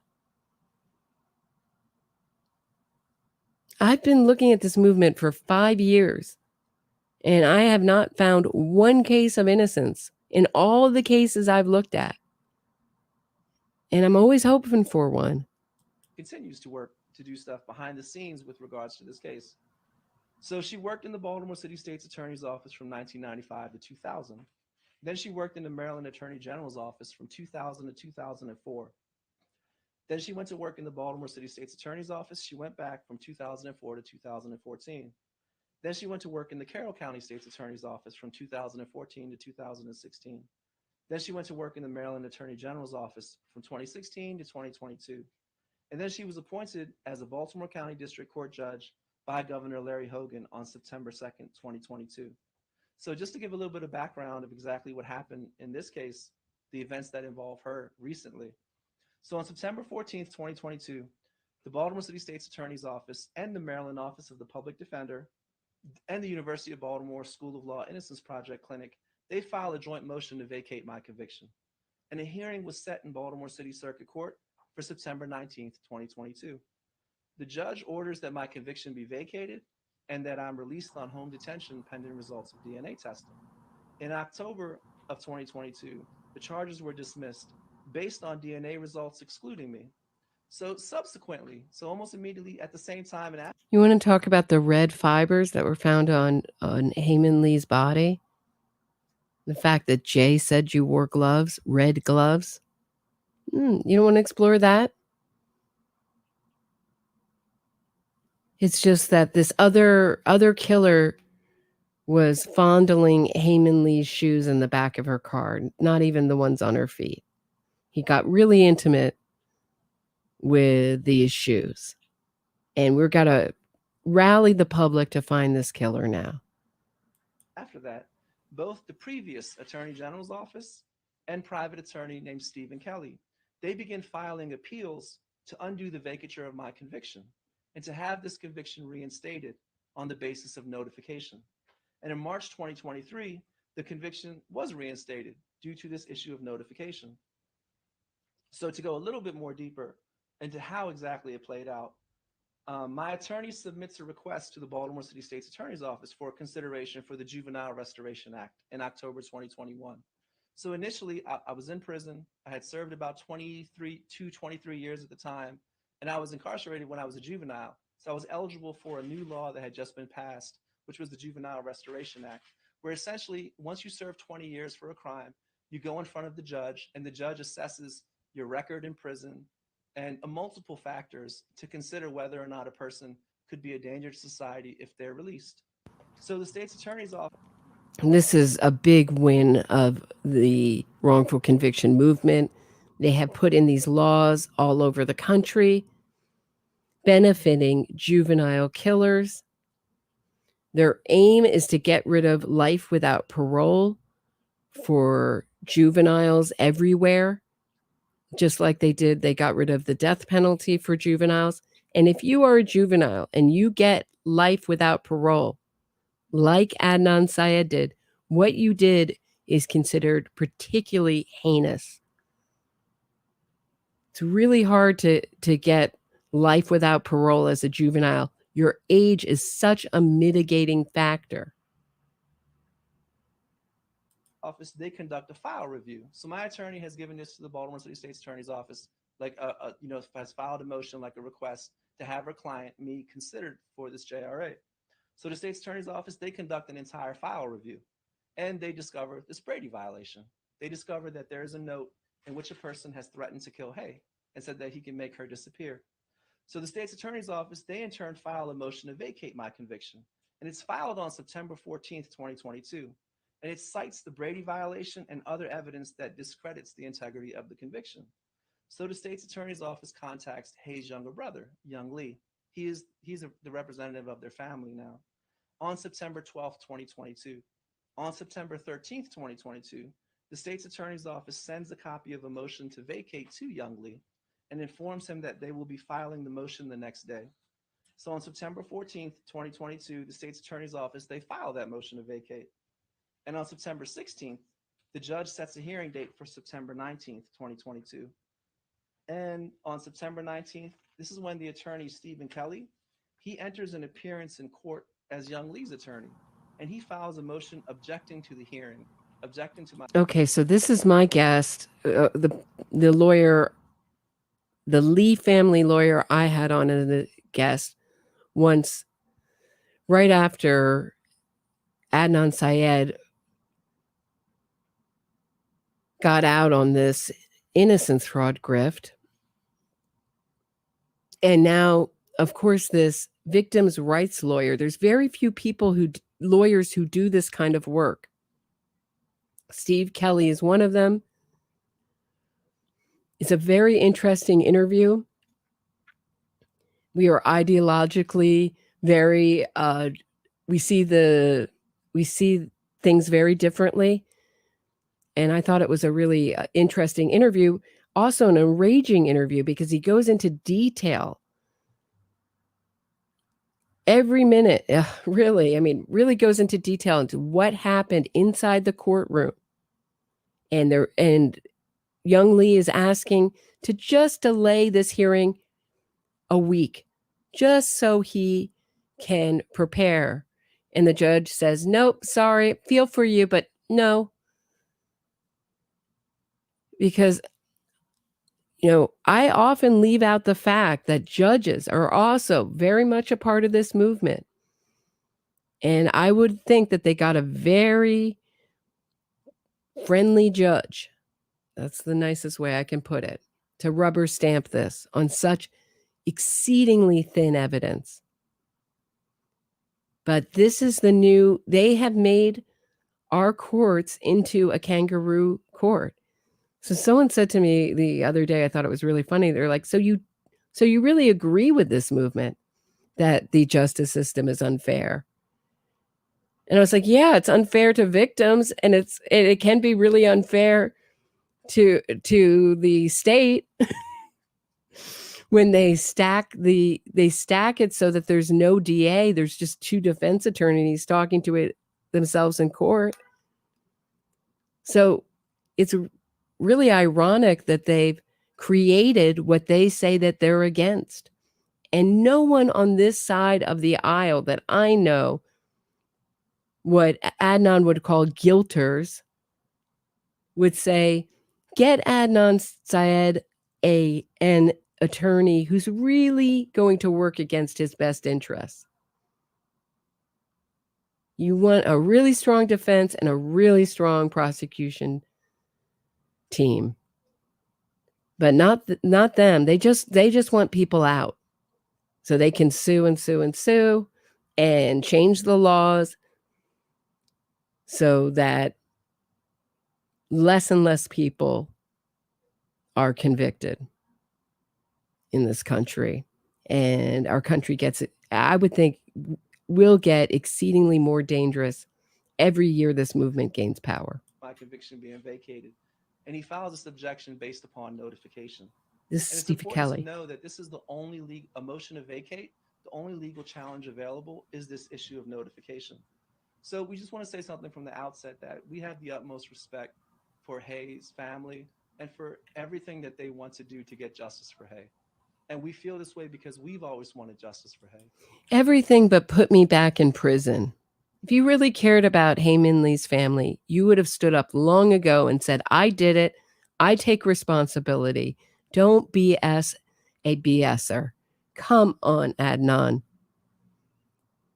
This is ridiculous. And I'm going to try to let it play a little bit, but just really listen to how he's going to compare himself to Hae Min Lee's family and take back that victim moniker.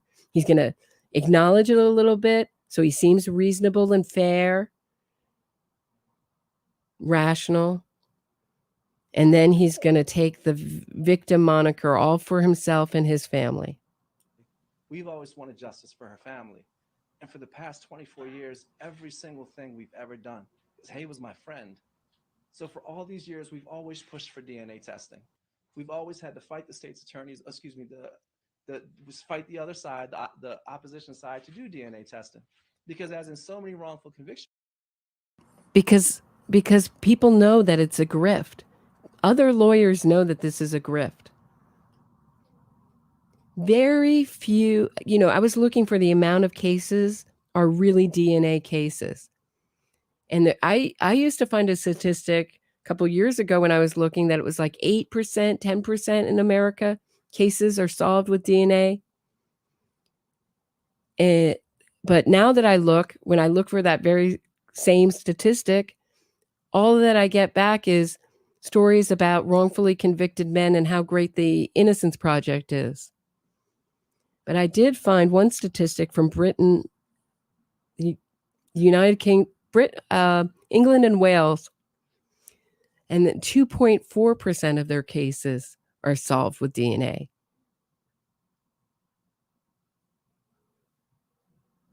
So a tiny, tiny percent are DNA cases, and I would say this isn't one. He knew how to hide evidence. He knew how to clean up a crime scene because he had been sneaking around his parents his whole life, from using cannabis to doing other shady stuff. He knew how to totally get rid of evidence. He was very forensically aware teen. Cases, there's opposition to DNA testing. When the Attorney General's office, the previous administration, offered me a plea deal in secret in 2018, I rejected that plea deal after talking to my family, because we knew that if I was to accept responsibility for a crime I didn't commit for this crime, we would never get justice for Hae. We would never get any money from the civil courts. And my mother would have to actually feel the shame of having a son who admitted to criminal activity, murder. I don't know what he would have pleaded out. They always try to make it a lesser kind of crime. And to this day, the person or persons who's responsible for Hae's murder has never served one single day in prison being held accountable for it. So to come back to this motion, so we have the utmost respect for Hae and her family for whatever they choose to do or don't do. We'll always support them, and we always just want the best for them, because we want the best for them as long as we can keep them quiet, out of court, terrified of our army that will harass and harangue them and insult them and accuse them of things I've done and project my horrible, morally bankrupt personality onto them.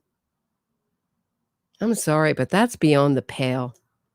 Them to have justice, because we know what it's like, especially when it comes to Hae's younger brother, because we have a younger brother who was 9 years old when he had to watch his brother being taken out in handcuffs.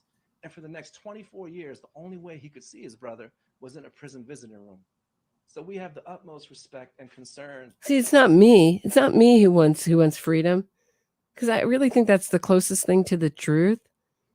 I think I don't think he was suffering extremely in prison. I think he had his friends. He was making his ketchup and his barbecue sauce, with ketchup. He was, it was his family that suffered so much.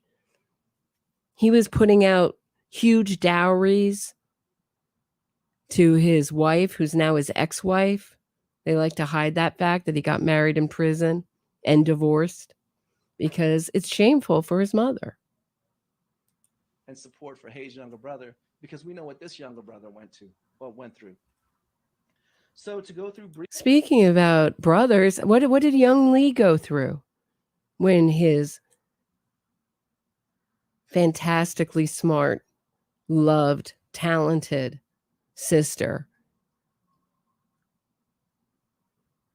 was callously murdered by a person that she trusted and once loved?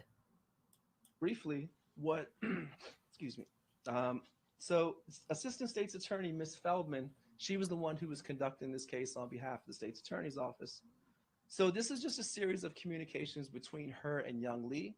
These are publicly available. They were included in the series of motions filed to the Supreme Court and the Appellate Court of Maryland. So Miss Feldman, she reaches out. She says, "Okay, thank you, Your Honor." Sorry, this is the transcript of the hearing. So, okay, thank you, Your Honor. I contacted Mr. Lee by telephone on the 12th. And she says, and then I provided and let him know what was happening, what information we had developed. I went through the motion a bit with him, and I sent him a copy of the motion that day. And then the motion was filed on the 14th of September. So what comes next is the communications between Ms. Feldman and Young Lee. To be clear, and Young Lee, which we perfectly understand, his family has spent the past 24 years being told by Kathleen Murphy and Kevin Yerrick that they've blamed me for what happened to Heyy, that they've falsely given me the blame for what happened to his sister. So we completely understand how they feel. We completely understand. Yeah, we completely understand. We're rational. They somehow got the wrong idea after the Supreme Court, after a jury convicted me, and the Supreme Court of Maryland affirmed my guilt. They got that funny notion that I was the person responsible. Me, Adnan Syed, who got sudden onset amnesia when asked to remember what I was doing on that very forgettable day my ex-girlfriend, Hae Min Lee, went missing. Understand that.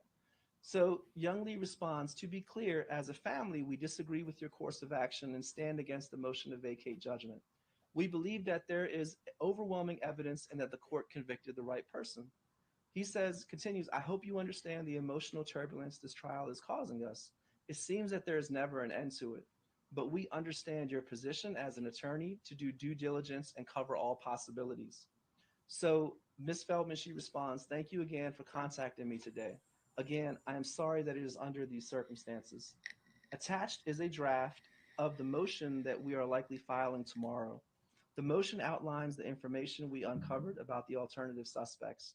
I am happy to share with you the status of the investigation as we move forward. Of course, if you have any questions, please do not hesitate to reach out to me at any time. So it goes on briefly. Mr. Young's brother responds, this is to Young Lee. The court just scheduled an in-person hearing for Monday, September 19th at 2:00 p.m. It's an in-person hearing, but I asked the court for permission for you and your family to watch the proceedings virtually if you would like.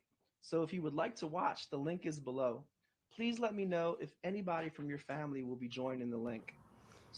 Will be joining the link. He had a right to attend that hearing. They know he's in California. They know the hearings in Baltimore. And they purposely use language like that to keep him out of the hearing. They didn't want anyone to rain on their parade, even if it meant silencing Adnan's victim. Because these people, like Erica Sutter and even the woke DA, assistant DA, and I know it's not called the assistant DA, it's called the assistant state prosecutors. Even she was out to make it Adnan Syed's day. Nobody can interfere with the big PR event that the wrongful conviction movement loves. The walk down the courthouse steps, the hugs. And the press and they want the country to feel like Adnan Syed supporters, like something good was done that day. not a huge, massive injustice, not a re-victimization of the victim's family, and a massive injustice. I will make sure that the court lets you into the virtual courtroom. And then she says, please let me know if you have any questions. So she ends up responding, I very much understand your family's position. I'm so sorry for the pain it is causing you. I promise to keep you updated with all new developments. In the meantime, please don't hesitate to reach out with any questions. And at the bottom, he says, thank you for the email. And then this is a text message between Ms. Feldman and Young Lee the day before the hearing. And she writes, hi, Mr. Lee, it's Becky Feldman from the state's attorney's office. Just wanted to make sure you got my email about the hearing schedule for tomorrow. I sent a video link in case you want to watch. So he responds, hi, Mrs. Feldman. Yes, I got the email. I mean, he knows the state's attorney as protecting their interest. He doesn't know these new woke prosecutors. He doesn't know what they're about. He's been working in California, living his life. He's always known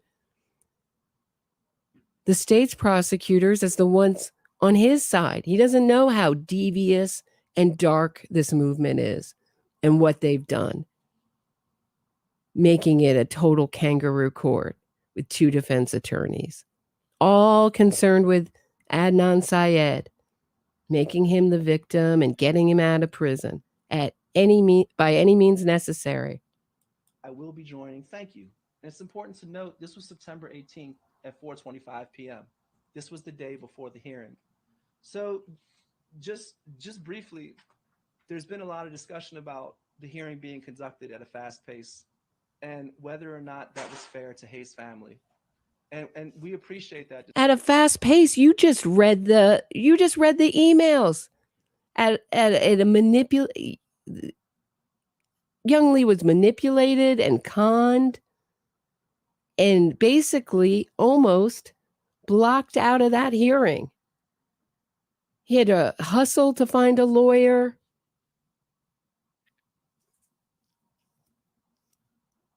The last minute. I mean, even when I talked to Steve Kelly, couldn't have been, I thought it was maybe the day after, maybe the day after, maybe 2 days after, but it couldn't have been more than 2 days after. And he didn't know much about the case. He may have been the only person in the world to not listen to Serial. He was still really uninformed. That's fair. You're going to complain about the things you've complained about. I mean, I'm really thinking he's going to pull up next. Here's a picture of the time a kid at the lunch table in 2nd grade spilled my chocolate milk. Imagine the horror. And it spilled all over my clothes, and I had to walk around with chocolate milk on me. My brother had to see me that way. My family had to see me that way. I mean, what else is he not going to, who else is he going to accuse of fraud?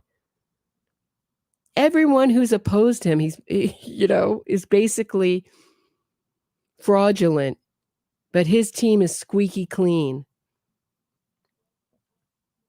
Discussion, and we respect that. It's just that we will hope that people would consider what this has done to our family, that there are 2 families involved here. And this idea that's been put forward by the other side, that the parties involved set a hearing date up soon, was to cause harm to Haye's family. It couldn't be farther from the truth. It's a completely false argument, because never consideration is given to the fact that maybe these hearings were scheduled out of concern for our family, for my mom, for my little brother, for my dad.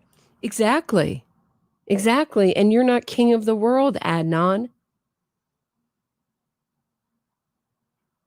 Exactly. That's exactly what we're saying, Adnan. Did you guys see the blinking? He's doing some Robert Durst like heavy blinking here.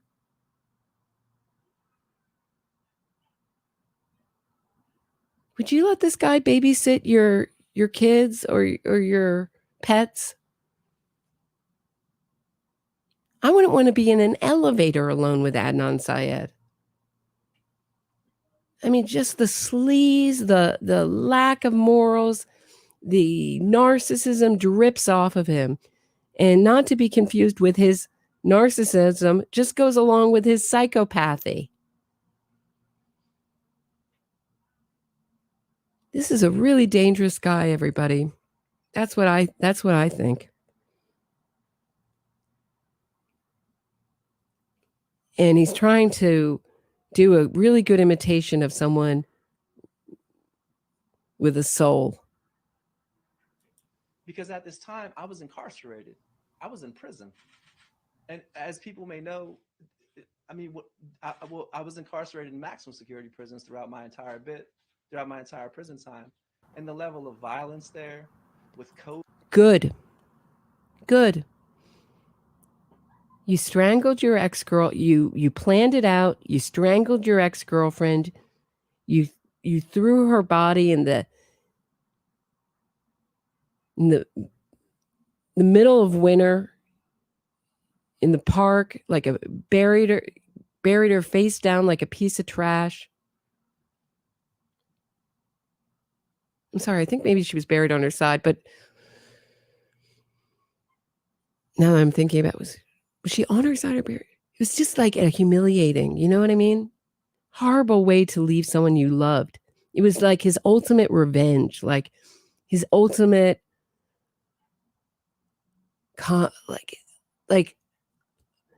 like I'm the winner.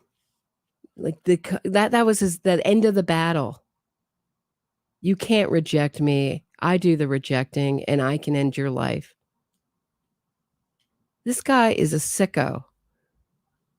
And shame on his family. There's, for not just saying he's a killer and for joining this absolutely morally bankrupt PR campaign. COVID, with assaults, with stabbings, with every single day in prison. And you could ask my mom this. They have no idea what's going to happen to me the next day. They have no idea if it's Monday, am I going to be alive on Tuesday?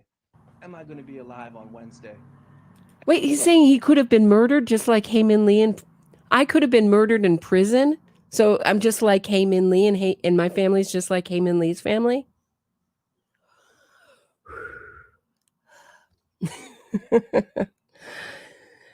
I'm just trying to take some deep breaths. This is really, really, really awful. And for years, this has hurt them so much that my mother would stay awake at nighttime. My younger brother, when he was little, he would tell me, man, I heard mom crying last night. Because every single day is a nightmare for her. So this idea that's being put forward that this hearing... Maybe it wouldn't have been a nightmare for her if you didn't kill your ex-girlfriend. ...was held despite Hey's family and despite young Lee is completely false. And no one would consider that perhaps the reason why this hearing was held quickly was because to respect my family and their suffering. And the fact that any single day that a person is in prison could be their last day in prison. So how much longer should my mom have to cry herself to sleep at night? How many days is fair to her? How much longer should Hae Min Lee's mother cry herself to sleep at night? When's Hae Min Lee coming back? What's fair to her? You gave her a life sentence of grief, Adnan. Ditto her brother, Young Lee. And another thing they exploit is that Hae Min Lee's mother doesn't speak English. Only Young Lee does. So she can't hold her own press conference. She's not going to be up there with her documentation. Adnan Cochran. This is fair to my younger brother, worried that if he turns on the news, he's going to hear that something happened to me.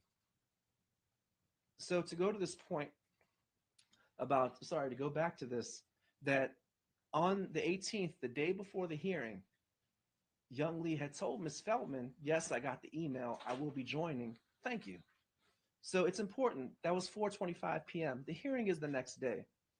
So what we've come to find out and why that's so important is that sometime between September 12th and September 19th, Kathleen Murphy, she had secretly made contact with Young Lee.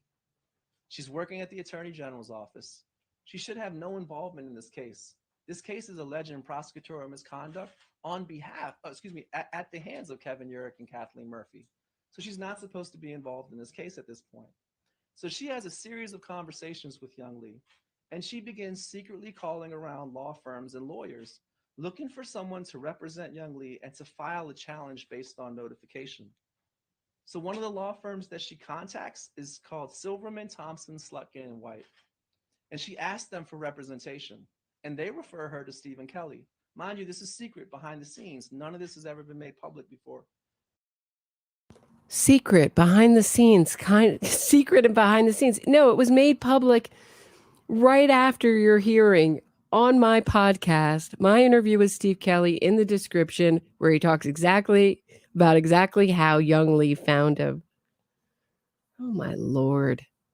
Someone referred him to a lawyer. He has a right to have a lawyer under your victim's rights statutes. And he's just mad, and now he's looking to change the victim rights statutes. Because there only can be one victim, Adnan Syed. And his family, if you want to include them. Just that bunch.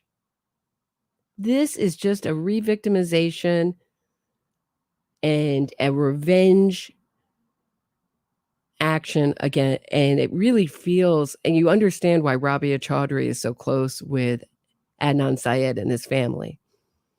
Because they all have a criminal mindset with zero compassion. That's my opinion, obviously. Stephen Kelly, he shows up at this hearing on Monday, September 19th, with a whole motion ready to challenge the vacature based. All right. I'm just going to take a quick break, feed my cat. This is going on very long. Thank you so much, Count It All Joy, for the super sticker. I'm going to take a quick break, and I'll meet you on the other side of the break.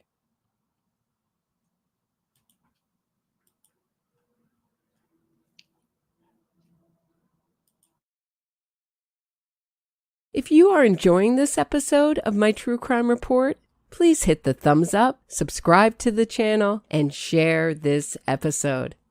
Get access to exclusive podcasts and other bonus content by becoming a patron today. If you have a question or comment for me, shoot me a super chat and I'll do my best to answer it and read it on air. Thanks so much. Now back to the show. If whoever's still, this is incredibly long, whoever's still with me, and if you've been with me since the beginning, thank you so much for sticking with it. If you just tuned into the stream, we are looking at Adnan Syed's extremely long press conference, hour 49 minutes. And I'm trying not to interrupt it too much, but I do find it a really good illustration of innocence fraud in action, and a really good example of how they re-victimize the family, this movement, lionize the killer. I think Martin Pryde puts it the best. Everybody go get his book, Crooked City, and read it. It's excellent. He says they turn the cops into criminals and the criminals into folk heroes. And this is what we're looking at. Adnan Syed with a new confidence, victimhood, pretending to cry. We got his left eye doing this weird blinky thing. I think he's pretending to hold back tears, trying to pull up some tears unsuccessfully. Based on notification. And now he's getting into Steve Kelly, the Lee family lawyer. And now he's pointing the finger after pointing the finger at Urick and a whole host of other people who helped convict him and keep him convicted in prison is what I mean. Sorry, it's been a long stream, guys.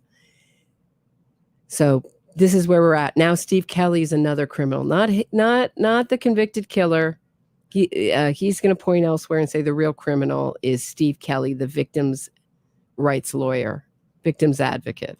Stephen Kelly informs the court, I was retained in this matter at approximately 6 p.m. yesterday. So between 4:25 p.m., when young Lee says he's going to attend the hearing, now he says he was retained at 6 p.m., and within the course of a few hours, he's able to come to court with this whole entire motion prepared. So a significant amount of this information comes from The Intercept. Recently, they published an article a few weeks ago. And in this article, it says it was around this time, actually it was published, on August 19th, 2023. And it was around this time that the motion to vacate was filed that a former associate of the Attorney General, previous Attorney General, intervened. Kathleen. Is this the article that was so disgusting? Let me know in the comments if you remember, which was like, it's the victim's rights statue is stopping. It may put an innocent man back in prison, sort of that kind of narrative. Since Ken Silverstein and Natasha Vargas Cooper, who did the original critical pieces of Adnan's case, were bullied and harassed. They both left The Intercept, and now they have a new staff that's fully on board with pushing Adnan Syed, Hae Min Lee's killer, out like it's an innocent man. And the real problem is these victims' rights statues. That it didn't put Adnan back in prison. It just says, let's just take a closer look at the evidence that got him out instead of rubber stamping it like they did with Penny Bernstein and Stephen Avery. Same thing. DA's on board, they rubber stamp him out. It's never looked at what the evidence is. It's never examined. It's never argued over. Just accepted, all parties, and he's presented to the world like he's an exoneree. And I wonder if Adnan Syed is going to get matching exonerated with starting with the number 8, like Marty Tankleff has. His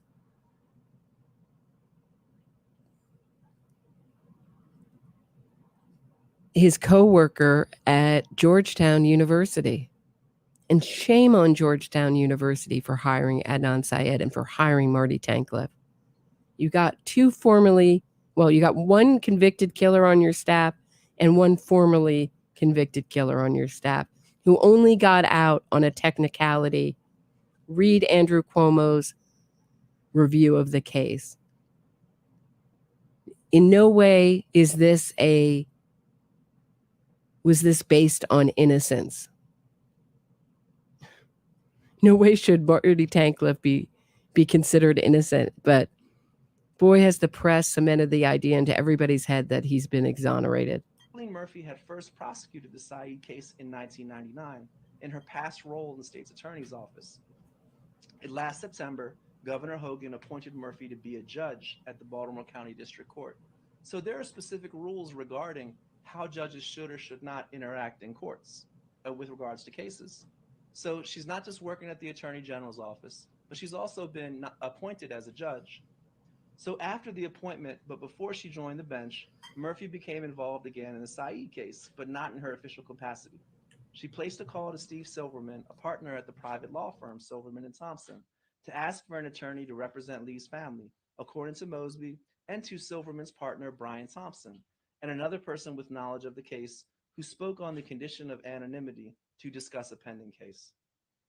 So again, to go back to what Mr. Kelly says, Mr. Kelly, he tells the court at this hearing, Mr. Kelly, I was retained in this matter at approximately 6 p.m. yesterday. There's no disclosure to the court that Kathleen Murphy had contacted him. No disclosure to the court about any discussions. He's here. He knows that this is about a Brady violation committed by Kevin Yerrick and in association Kathleen Murphy. And there's no disclosure whatsoever, the fact that Kathleen Murphy is the one who initially contacts him. So we get to a point in a matter of a few hours, Stephen Kelly, he prepared a motion. The idea is to believe that he prepares a motion in a matter of a few hours, and he devises a strategy that will correspond with the previous Attorney General's office in convincing the appellate court to do something completely unprecedented, to reinstate a conviction, end a life sentence, in a case that had been dismissed on the basis of notification. Okay, I since I am one of the few people who did interview Steve Kelly and the only podcaster that I know who interviewed him, and the link to that interview is in this episode's description, I have to say that no, he was not arguing for the case to be reinstated. He was arguing that he didn't have adequate time to prepare, and that because Young Lee would like to attend in person, that there wasn't given enough notice and they'd like to postpone it for a week. But they had already put out a notice on social media that everybody who supports Adnan should come to the courthouse. Sarah Koenig was there.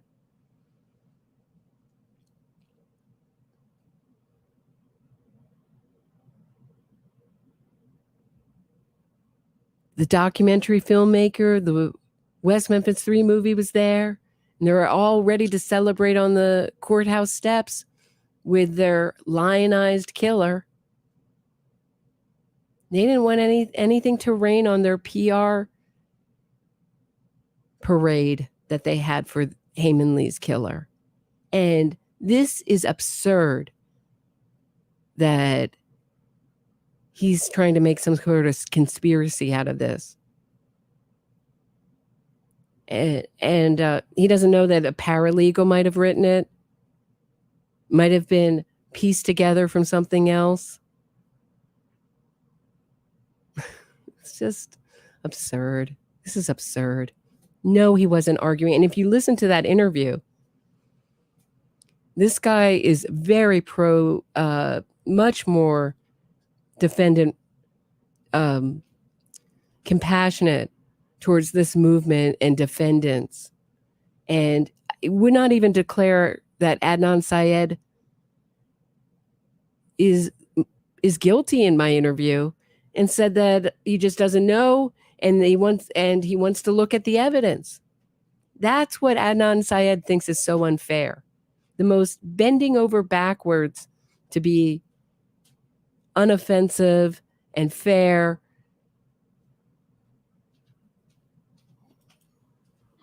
So we believe that Kathleen Murphy, she contacted Stephen Kelly, and she may have provided him with guidance on how to effectively challenge the vacature based on notification.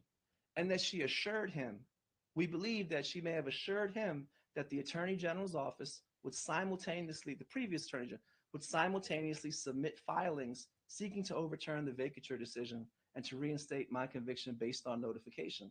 And over the next 2 months, both Stephen Kelly, a private attorney, and the previous Attorney General's office would file a series of simultaneous corresponding motions.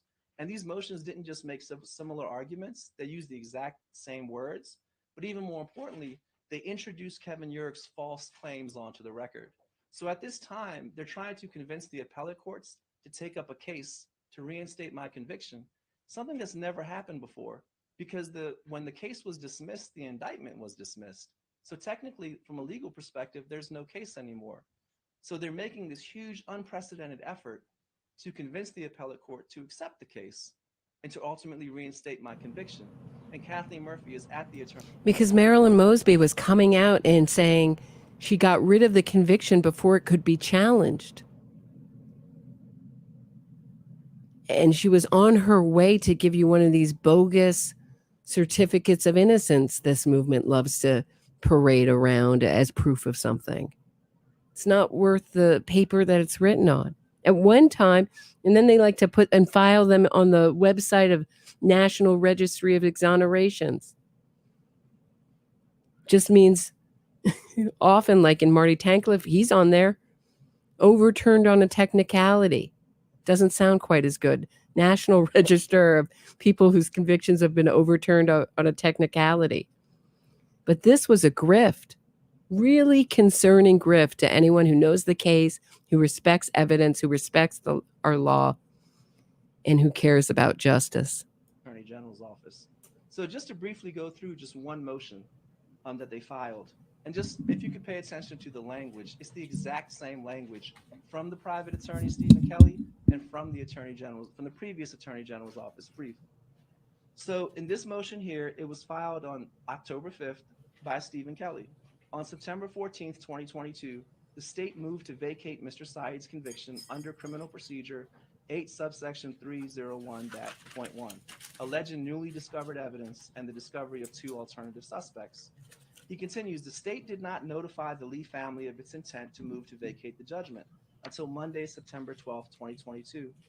Even then, the state did not disclose any details of its investigation or the identity of the 2 new suspects to the Lee family. 2 days after the state's motion was filed, Assistant State's Attorney Becky K. Feldman sent an email to young Lee that if his family wished to watch the proceedings, they could do so via Zoom. She did not tell Mr. Lee that he had a right to participate in the hearing. Mr. Lee wished to attend the hearing in person, but could not travel from California in such short notice. He retained undersigned counsel and moved to postpone the hearing by 7 days. At the hearing on Monday, September 19th, the Honorable Melissa Finn heard arguments from undersigned counsel and denied the motion to postpone, ruling that the notice to Mr. Lee complied with all statutory and constitutional obligations to victims. Based upon a proffer from the state, the court granted the motion to vacate Syed's conviction and ordered that Mr. Syed be immediately released. And September 28th. And shame on you, Melissa Finn, for rubber stamping and participating in this. Shame on you. 2022, Mr. Lee filed a notice of appeal to the Court of Special Appeals pursuant to Criminal Procedure 11-103, which provides victims the right to appeal a final order that denies or fails to consider a right secured by the victim by Maryland law. On September 29th, 2022, Mr. Lee filed a motion to the Circuit Court for Baltimore City asking the court to stay all proceedings pending appeal. As of this filing, the Circuit Court has not ruled on the motion. Argument in support of the state's motion. A circuit court's right to exercise its fundamental jurisdiction over a criminal case may be interrupted by a stay granted by an appellate court or the trial court itself, in those cases where a permitted appeal is taken from an interlocutory or final judgment. Pulley versus State. Because the circuit court in this case has not entered a stay of the proceedings, the court should order a stay to preserve its appellate jurisdiction. Mr. Lee has the right to appeal the state's failure to provide him reasonable notice of the motion to vacate and the state's failure to comply with the Maryland Declaration. And the footnote, a copy of the motion filed in the circuit court is appended to this motion as Exhibit 1. And it closes, request that this court enter a stay of all proceedings in case number 1991-03042-46 pending the resolution of this appeal. Thank you, I appreciate it, sir. Thank you so much. So, and that's how, thank you again, sir. And that's how the brief concludes. So I'm not gonna read through the whole next brief, but it says it's the exact same wording. This is from the Attorney General's office. And this was filed October 7th. So October 5th, Stephen Kelly files a brief. And then 2 days later, the former Attorney General's office, they file the exact same brief with the exact same language. It's not even similar language, it's the exact same language. So on September 14th, 2022, the Baltimore City State's Attorney's Office moved to vacate Syed's conviction. See, this is another thing that they do, which is they blame things that they do themselves on other people. Like, for example, Erica Sutter, I believe that the filing that got Adnan Syed out with this explosive new evidence was written by Erica Sutter's Innocence Clinic students and given to Becky Feldman, the assistant DA, Marilyn Mosby's office, to present in this hearing to get Adnan Syed out. So they're claiming that Kelly, it was really that he got help. It was using the states. I think that's his argument. The states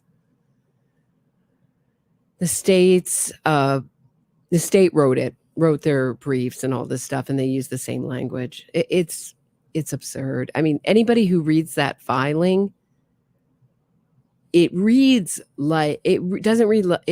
like students. You don't know what they're doing, but it didn't have to be good because everybody knew he was getting out. The fix was in.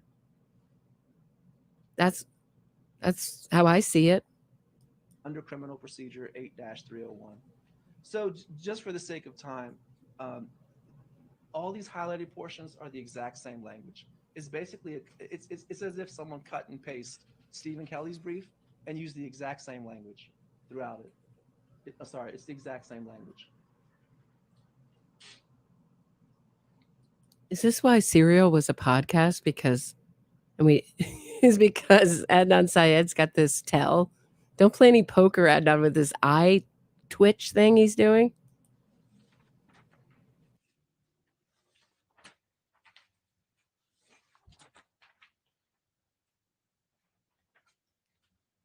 And we come to the conclusion, which is the exact same conclusion.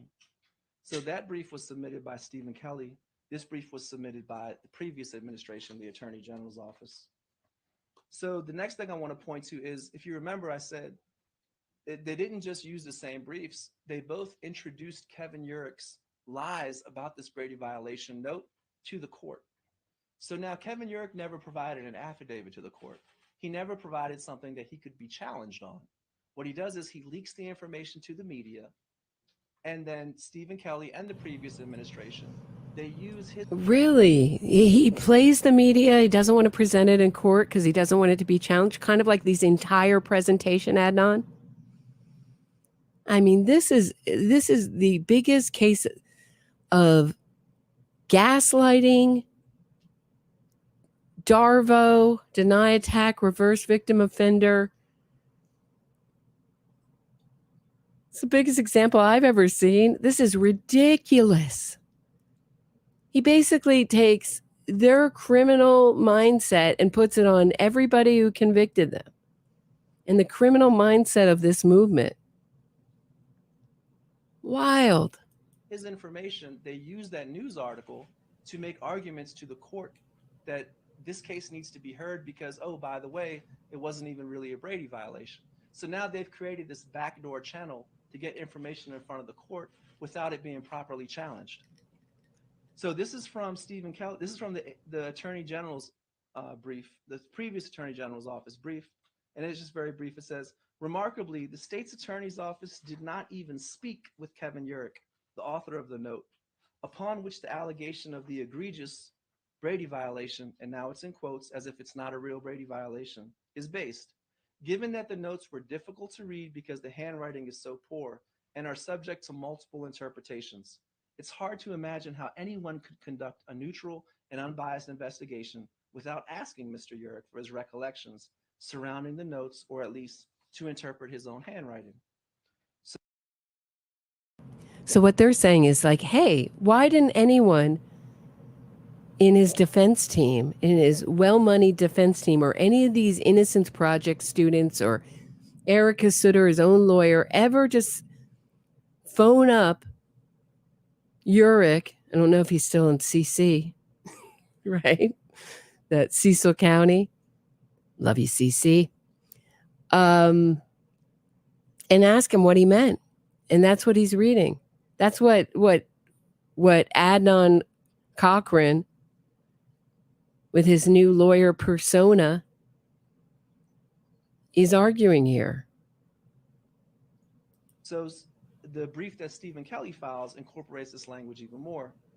If the relevant Brady violation is the document referenced in the state's motion to vacate, it must be noted that the trial prosecutor, the author of the note, contests the interpretation the state offered to justify vacature.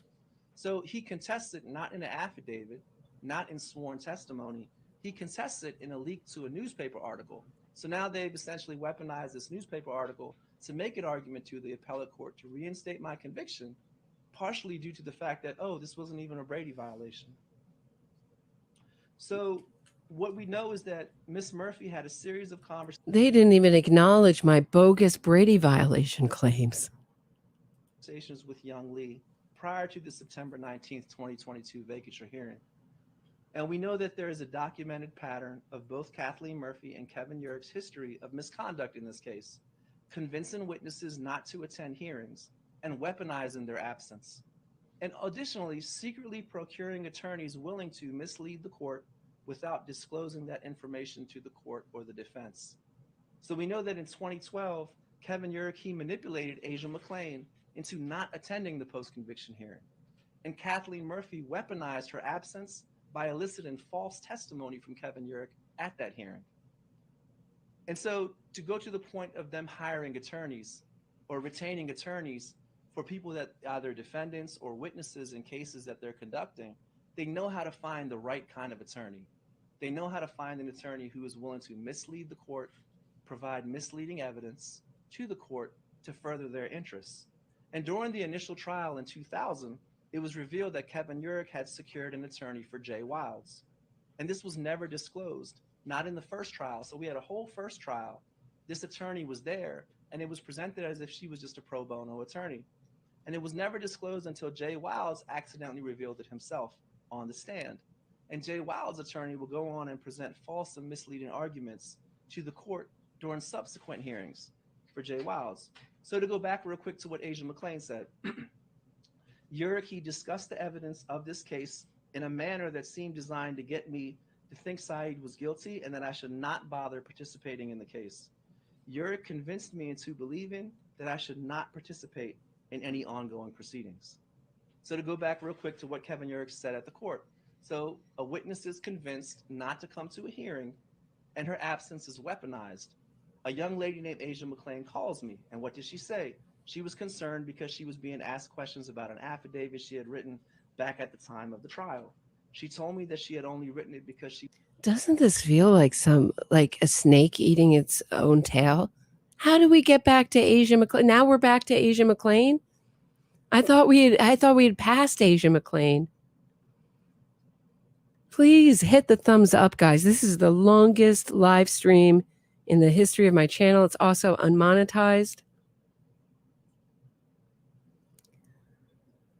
I may spontaneously combust by the end of the stream. Stay tuned to find out. Really unreal. Share this episode with your favorite Adnan Syed supporter and Innocence Project fan.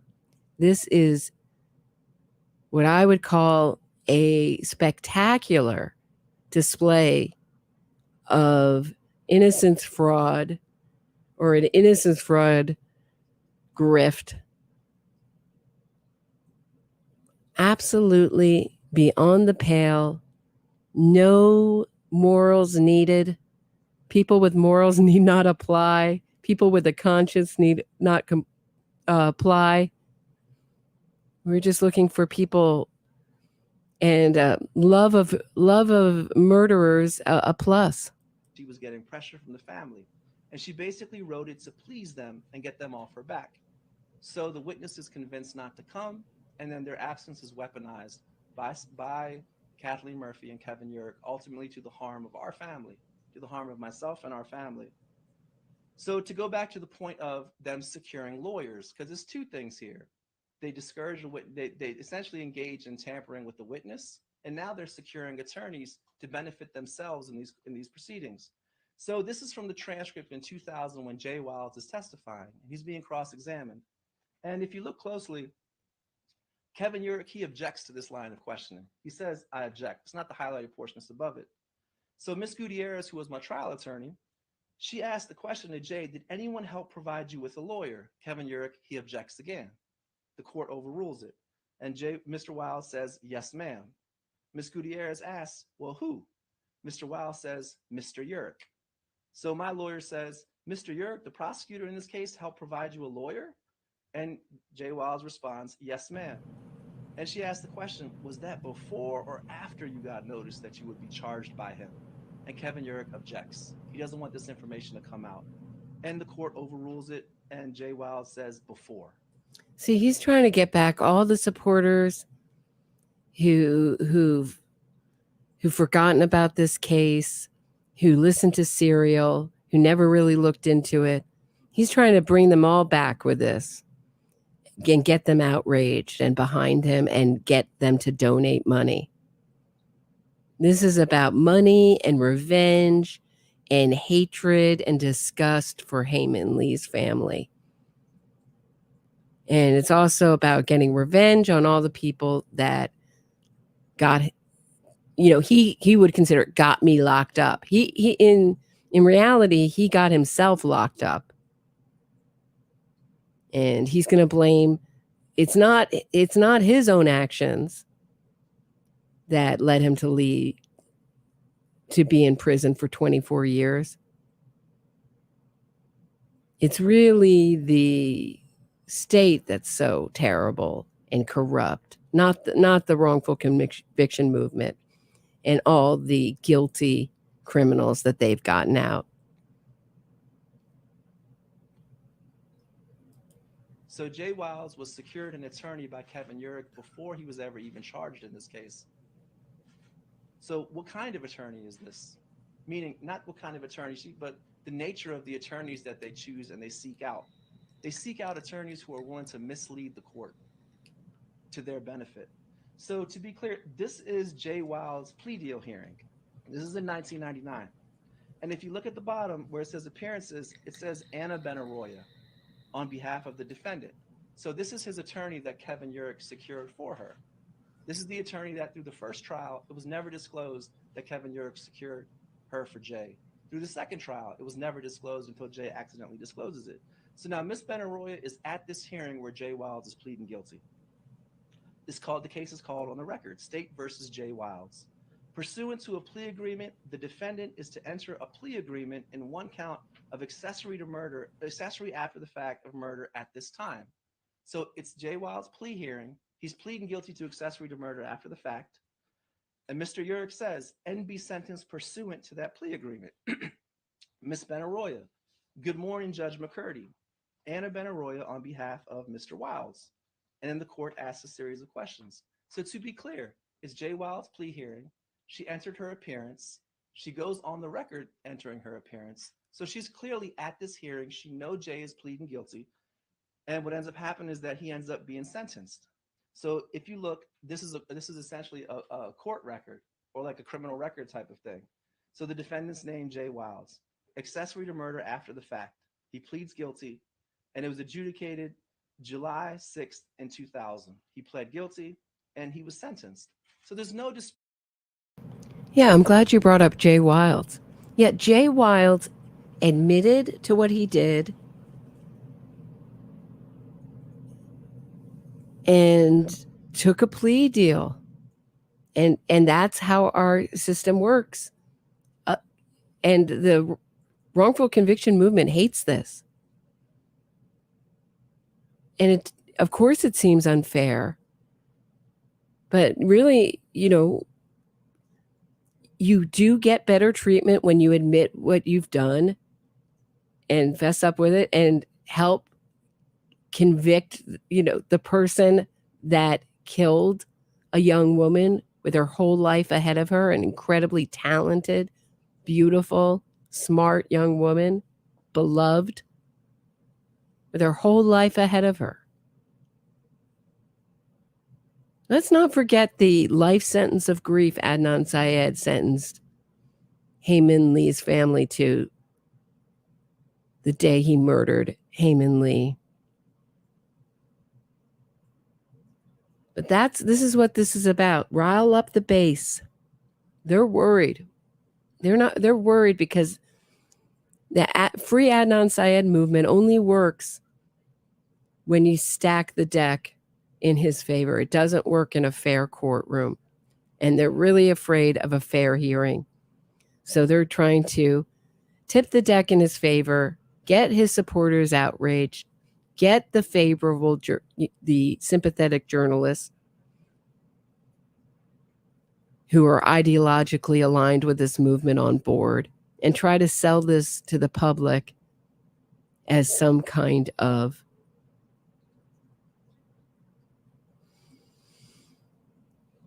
criminal justice system run amok. Like Adnan Syed is a victim of a criminal justice system run amok. This is a really long street, guys. Bear with me. I'm trying to just let it play. Disputing this information, Jay Wilds now has a criminal record. As of 2000, he has a criminal record Ms. Benaroya was his lawyer at the hearing. She knows this. Everyone knows this. So subsequent to this, Jay Wilds, he gets arrested and he gets charged with a series of crimes. One of them is drug possession. One of them is whatever it was. So it's a few months after this plea hearing. And then a few months after that, he goes to court. Now it's November 9th, 2001. This is a new case. This is the case I was just referring to. So on behalf of the state, Ms. Jennifer Raines, she's the prosecutor. On behalf of the defendant, Anna Benaroya. So again, she's in court for a plea deal hearing for Jay. Ms. Raines, the prosecutor. The next case is the state versus Jay Wilds. Ms. Benaroya, good morning, Judge. For the record, Anna Benaroya on behalf of Jay Wilds. So this is where the actual colloquy takes place between the judge and the lawyers. The court, what kind of a record does he have? Has he got anything? Ms. Hutchins, whom I believe is probably a court clerk, she says, we do not have a copy of his record. So Ms. Raines, the prosecutor, says, I apologize. It's my understanding he does not have a criminal record. Is that correct? And Ms. Benaroya says, yes. The judge goes on. Apparently, he has no prior record. He can get his license back as well. And he gets probation before judgment. So Jay Wilds pled guilty to accessory to murder after the fact in a hearing a few months before this. Anna Benaroya was his attorney. She was there. She was secured by Kevin Urich. And just a few months later, he's back in court on another charge in which they don't have a copy of his criminal record. They say that she doesn't have a record, and Ms. Benaroya, essentially, she misleads the court into thinking Jay has no criminal record. It's only a few months later. Now, what's the importance of this? This is the kind of attorney that Kathleen Murphy and Kevin Urich, when they need an attorney to represent their interests, this is who they go after. So now we come to Mr. Stephen Kelly. So as many people have been aware, Mr. Stephen Kelly has done a significant amount of media interviews with online media, with television media, with print media, any single opportunity, well, many opportunities. With this podcast, how dare you? I was go search for Steve Kelly's interviews. Yeah, after he saw the fraud that let you out, he was concerned. He did a few interviews. I haven't seen any 2-hour press conferences with the Lee family lawyer broadcasted all over the media. Okay, it's an hour and 48 minutes, guys, all right? I'm rounding up. But still, there's nothing like that out there. How dare you criticize Steve Kelly for finding the few media outlets brave enough to put him on? There's like a 5-minute news piece.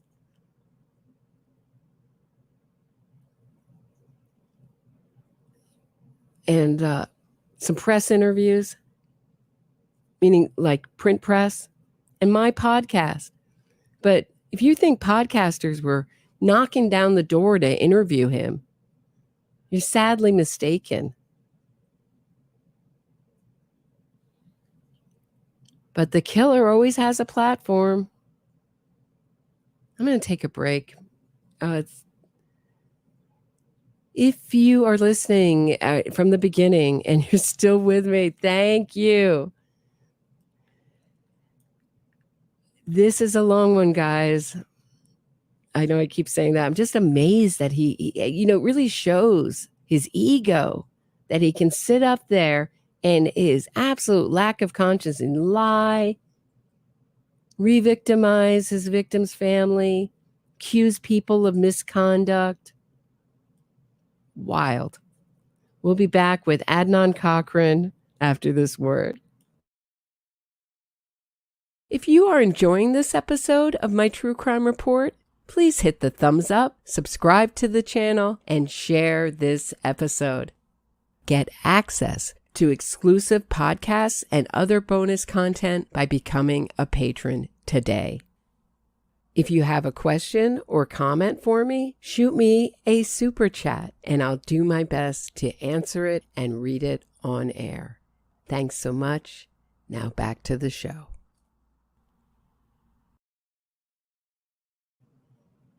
All right, how does everybody feel? I feel pretty good after that break. I needed it. Wow. Did anybody know that this was coming?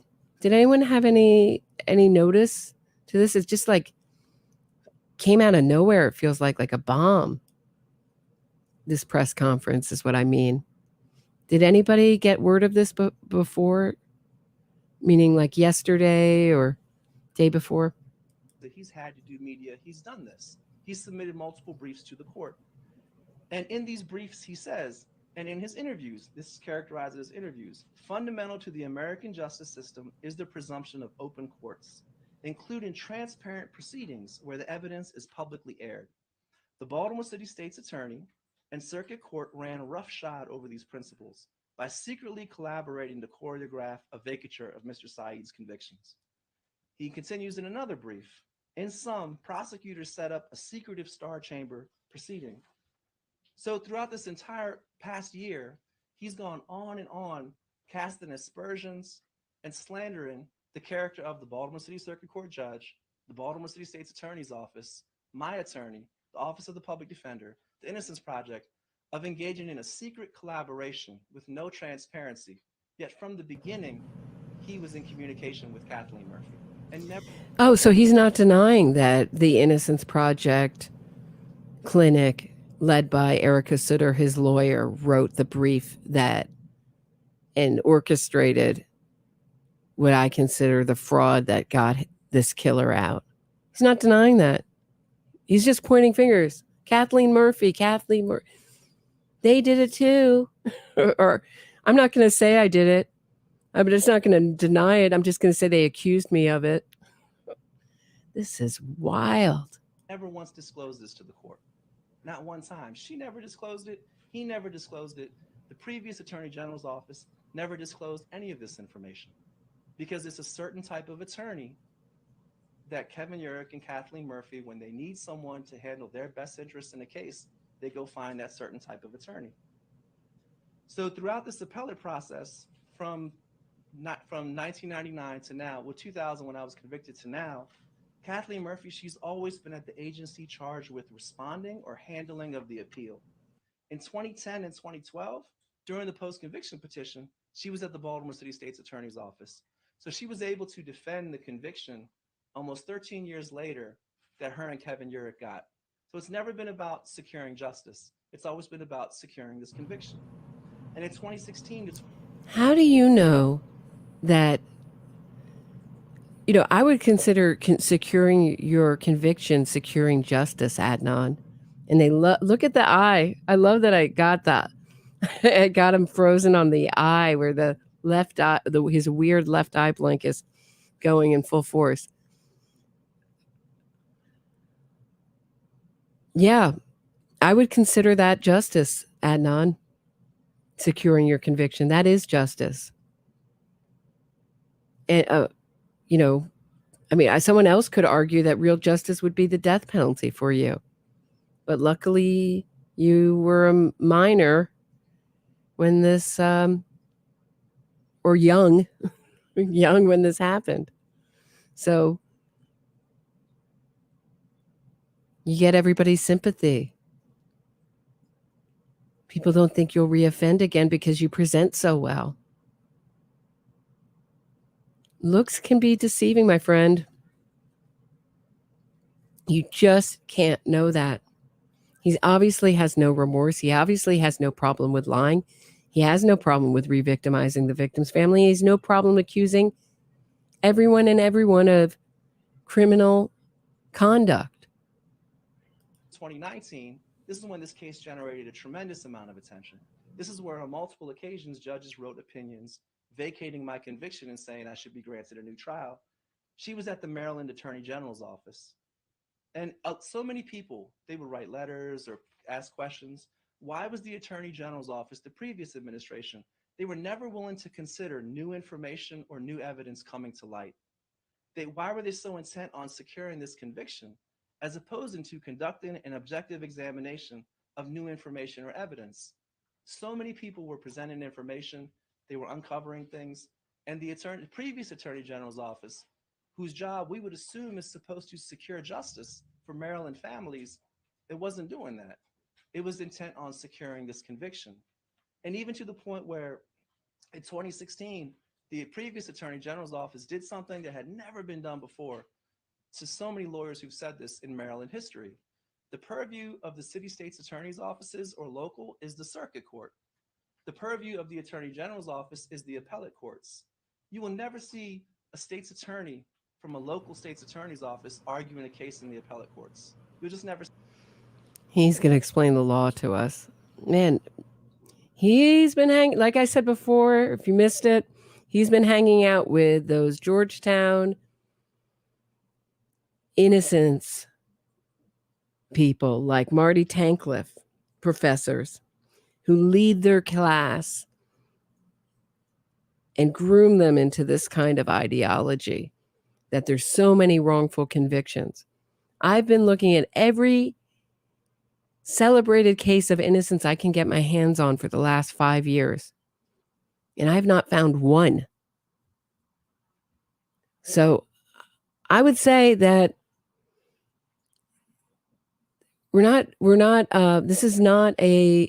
this movement is making it a kangaroo court. This movement is letting out people like Adnan Syed, making them folk heroes.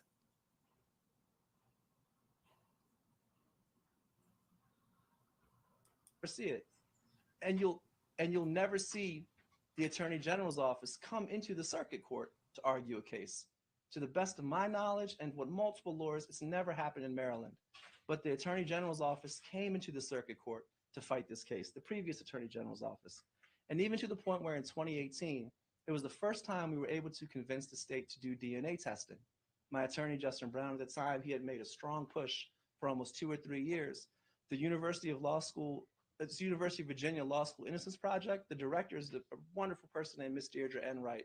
Her and her students had looked at this case, and they had found that the physical evidence recovery kit recovered from where Heyy was recovered from the site had never been tested. So that's when we began pushing for DNA testing. Did you catch that stutter? Don't play poker, Adnan. Remember Deirdre Enright? She's the one who wanted to blame this on a random serial killer. Reminds me of Nevis Coleman. They blamed that on a serial, used a different word. Actually, this is not monetized, so I can say what I want. Yay. Serial rapist. Yeah. But they never named him. Kathleen Zellner. That was her case she was cleaning up in the civil courts with in Chicago. And what ended up happening was in 2018, the Attorney General at the time, he offered me a secret plea deal. They conducted DNA testing in secret, and he offered me a plea deal. And the plea deal was that if I plead guilty, I'd be able to come home in a few years. And the conditions of this plea deal and the DNA testing was that neither me nor my attorney could publicly say anything about this. And if anyone may or may not remember, a secret deal that we all heard about when your DNA wasn't found, right? On these random things. Oh, Lord. But your fingerprints are all over the map and the car. From 2016 to 2019, there was a tremendous amount of media attention on this case. Anytime someone went to court, anytime someone did anything, there was coverage. And the previous Attorney General's office was given multiple statements. They would issue multiple proclamations denying the fact that I was innocent and working hard to secure this conviction. But secretly behind the scenes, I was being offered this plea deal. So we couldn't understand what was this behavior based on. And even in 2022, a joint DNA petition was filed. The AG's office, unbeknownst to many people, the previous administration, they filed a motion which was essentially arguing to convince the judge not to grant the joint DNA petition. And we definitely couldn't understand that because you're a killer. Yeah, you're a killer. You're a guilty killer, Adnan. How dare they try to convince the judge with their motion? It's like he's amazed that anybody ever went against him. I mean, you just get the impression of a guy who just lies with such ease and so well and is so likable that he's gotten away with everything his whole life. And, up until Hae Min Lee's murder, and then dupe the whole world with the help of Sarah Koenig. Sarah, I wouldn't be doing this podcast if I didn't think Adnan Syed was innocent. That's what Justin Brown said he was told by her, by Koenig. It's like he's surprised that anyone thinks he's guilty, but that's the posture he's going to put on. Like, I'm an innocent guy. Look how hard it's been for me. Boo hoo hoo hoo. I'm the real victim here, not Hae Min Lee, not Hae Min Lee's mother, not Hae Min Lee's brother, me, Adnan, and my family. And that's what this is. This is a me-a-thon, like, done by a killer. I've never seen a press conference held by a convicted killer like this before. Never. Never, ever, ever. And don't expect our press to point out this grift. It's the emperor's new clothes. No one wants to say anything. No one wants to be sued by these lawyers. Everyone wants to be popular. They know this movement is popular. And everyone wants to be on the side that's wealthy and winning. How in the world would you be opposed to testing evidence using new DNA methods that had just been developed in the past few years? How in the world would you want to convince a judge to not allow this testing? So we could never figure this out until just recently we got this email. And this email is from Miss Carrie Williams, who is the Deputy Attorney General, and it's from March 2022. And it's sent to Mr. Brian Frosh, but more importantly, it's sent to Miss Kathleen Murphy. And it's a statement to supplement the record. It's filed. So it says, "Good afternoon. I just filed a statement to supplement the record. A stamped copy is attached. I'm going to email a courtesy copy to the Baltimore City State's Attorney's Office and Defense Counsel in a bit. Hard copies will also be mailed today. Have a good weekend. Carrie." So this is the follow-up to that email. It's from her to Brian Frosh, again, Kathleen Murphy. And so I've redacted a few names, and I'll explain why in a second. Kathleen Murphy. The response, well, it's a thank you, sorry, if you look, and then it says, "My pleasure, have a good weekend." So even sending that, it's being sent to Kathleen Murphy also. So if you go down, it's just a repeat of the email. But the point is, the question is, why is she being included in these emails when she has nothing to do with the case? How in the world can the prosecutor, who we're alleging committed misconduct, be involved in essentially the organization that's supposed to objectively examine all these claims? So to real quickly, just to look through the statement to supplement the record, this was the supplement that was submitted, and many people don't know about this, to the judge who ultimately granted post-conviction DNA testing. And this supplement was meant to, what we believe it was meant to, and is framed to convince the judge not to allow DNA testing. So it says, Syed's DNA was not found on any of the items tested. Only the victim's DNA and one unidentified female DNA profile were recovered. This was already known. The joint motion already talked about the DNA testing that had been done, and it had been done using old methods. We wanted to conduct DNA testing with new methods. So she continues, and the way the previous administration and attorney generals, this is how they described the case to the judge. The background of the case. In 2000, I was convicted in circuit court, and if you look at the highlighted portion, in summary, in 2014, the court denied post-conviction relief to Syed. And it just says who filed an application for leave to appeal the denial since then, and it just continues. But then it closes out by saying, prior to the joint motion, the last state filing was OAG's opposition to Syed's petition for writ of certiorari in the U.S. Supreme Court, which was denied on September 25th. So they would have the judge believe that I was convicted, an appeal was denied, and then something else was denied again. No mention of the multiple times, no mention of the new evidence that's come to light, no evidence of the multiple times courts had ordered hearings in this case. Something happened? Is he talking about the Supreme Court of Maryland reaffirming his guilt? I am lost as to where in time we are. I would really have to look at a whole timeline of this.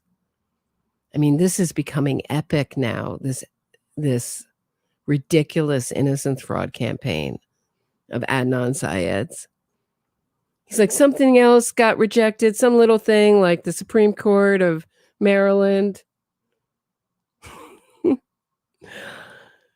Okay, we're near the end, guys. We're on the home stretch. I'm gonna take one more quick break. Please like the stream, share the stream, leave me a 5-star review on Apple Podcasts if you listen that way, or even if you don't, even if you just like the show.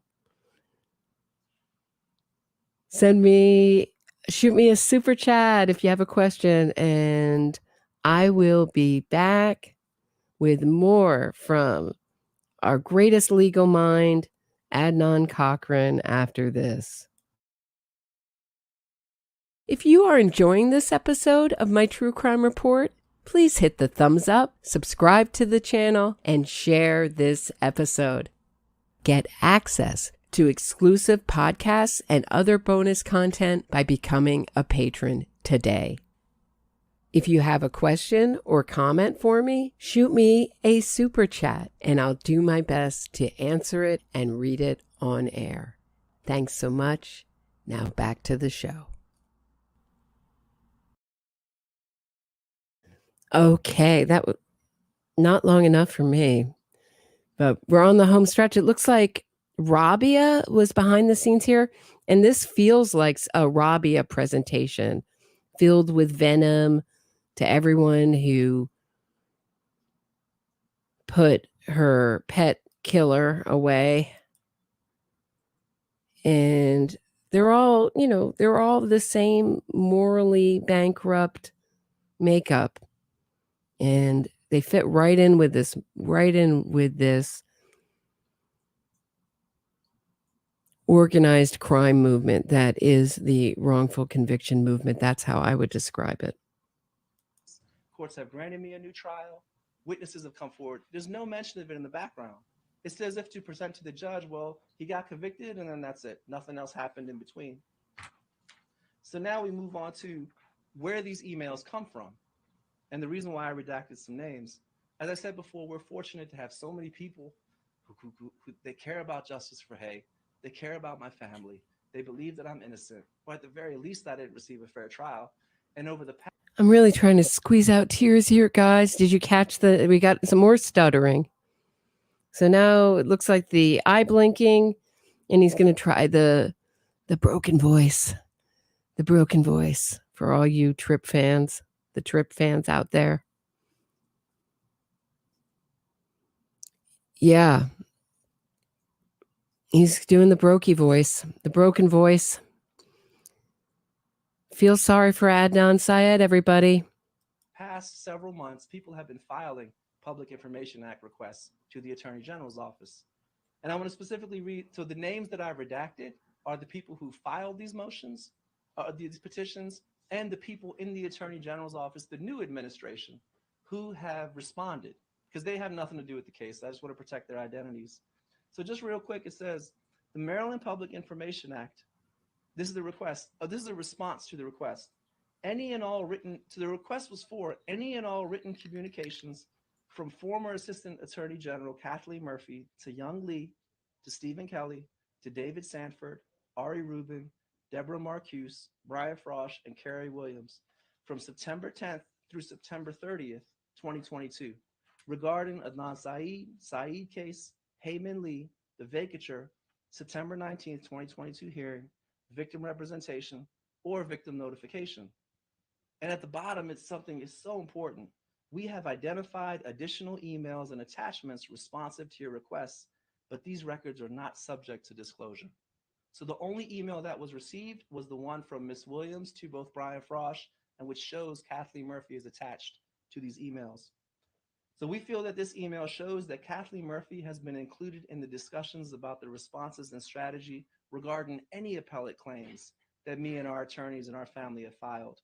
That even when the state's attorney's office was filing a joint motion for DNA testing, that she was able to use the support of the previous attorney general's office in an attempt to convince the judge that DNA testing was not necessary, all under the guise of correcting the record. We believe that Ms. Murphy has been orchestrating behind the scenes to protect herself and Kevin Urich from accountability. We believe that she's managed to convince the previous attorney general's office to oppose every single motion we filed from 2016 to 2022, and to ignore and dispute any piece of new evidence or information that's come to light, which would question the integrity of this conviction. And we believe that we can provide that. We have provided, and there's evidence for that. So we move on to what our family's request is to Mr. Attorney General Brown. So to be clear, all of this stuff happened in the old administration. In the old administration, none of this stuff happened under Mr. Anthony Brown. Not one single bit of it. So our family is asking the Attorney General. See, none of it happened under Brian Frosh, who was not totally beholden to this movement and put in to rubber stamp and further grifts like the fraudulent release of Adnan Syed. That's my take on it. But listen to the interview with Steve Kelly. Look at the transcripts. Think about the evidence and make up your own mind. Please don't take my word for it. General to open an investigation into Kevin Urick and Kathleen Murphy's prosecutorial misconduct. We're asking for the scope of investigation to include Urick's withholding of evidence from the state cell tower expert in 2000. We're asking, number two, that the scope includes Urick's witness tampering and discouraging Asia McClain from attending the 2012 post-conviction hearing and then providing false testimony at the hearing. And that we're asking to investigate Urick's latest Brady violation, which was discovered only in 2022 concerning the note containing information about an individual threatening to kill Heyy. We're asking that he investigate Urick's leaking of information to the local media and the evidence tampering he has engaged in regarding the above note, the altering the meaning of the note and creating a false transcript. And if you look up the definition, the legal definition of evidence tampering, it describes any altering or fabrication, anything to do with evidence with the intent to mislead an investigation or a hearing. That's exactly what you did. Exactly what you did when you presented the notes from Urick that describes you, Adnan Syed, and presented it to the court and the public like it was a real alternative suspect. And shame on our press for no one coming out and saying this is a fraud. Shame on you. It's exactly what you did. And that's why I say, people who, go listen to my early shows. I did not get this strident by accident. It's years and years of looking at this criminal movement to get comfortable to really call it what it is. Because the more you look into it, the worse it gets.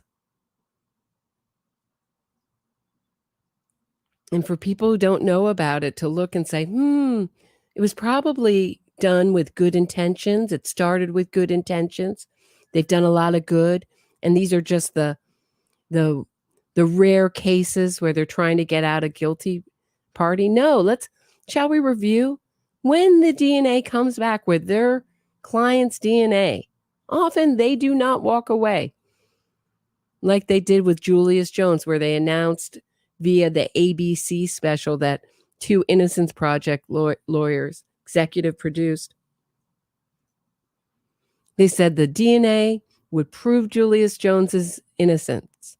DNA on the bandana. Comes back with his DNA, and it's like that never happened. Rodney Reid, his DNA is all comes up. It's just because he had a relationship with his victim. Give me a break. Consensual. Purvis Payne, same thing. They didn't walk away. They just doubled down on innocence with the help of our ideologically aligned media. They love this. They love this story and they love this movement, and they want to make you love it too.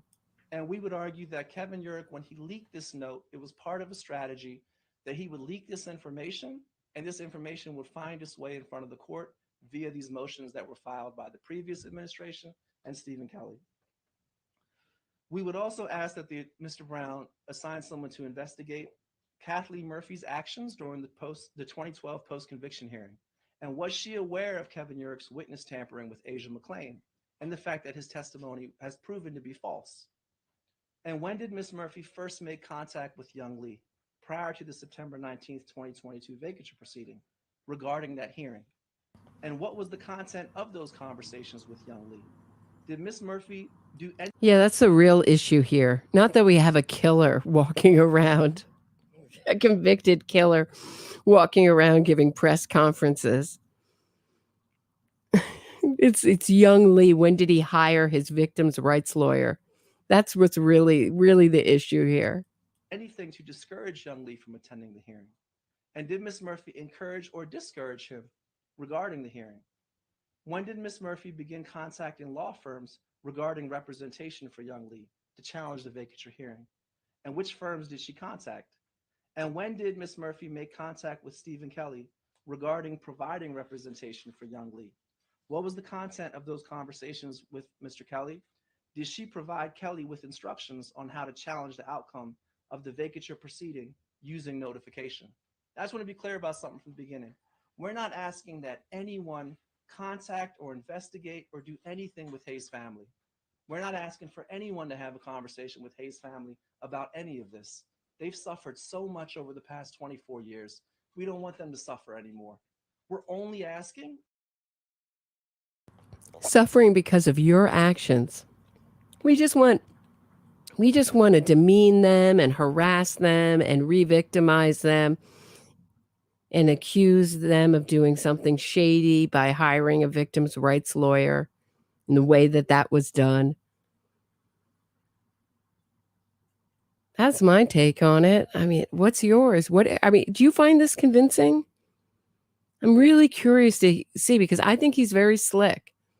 And if you haven't met a low-life, street-wise, criminally minded person before, you might not know how know how common this kind of really likable demeanor is with these kinds with criminals. You might not recognize it. But all I hear is just a grifter, a psychopathic grifter. That Miss Murphy, Mr. Urick, and Mr. Kelly, that they be questioned. We absolutely respect Haye's family's right to have their privacy, and we're absolutely saying they did nothing wrong in this proceeding. Absolutely nothing wrong. We support whatever they want to do, and our goal has always been to help them get justice for my friend Haye and for her family. So help them get justice by saying I have no memory of the day, lying, changing my story.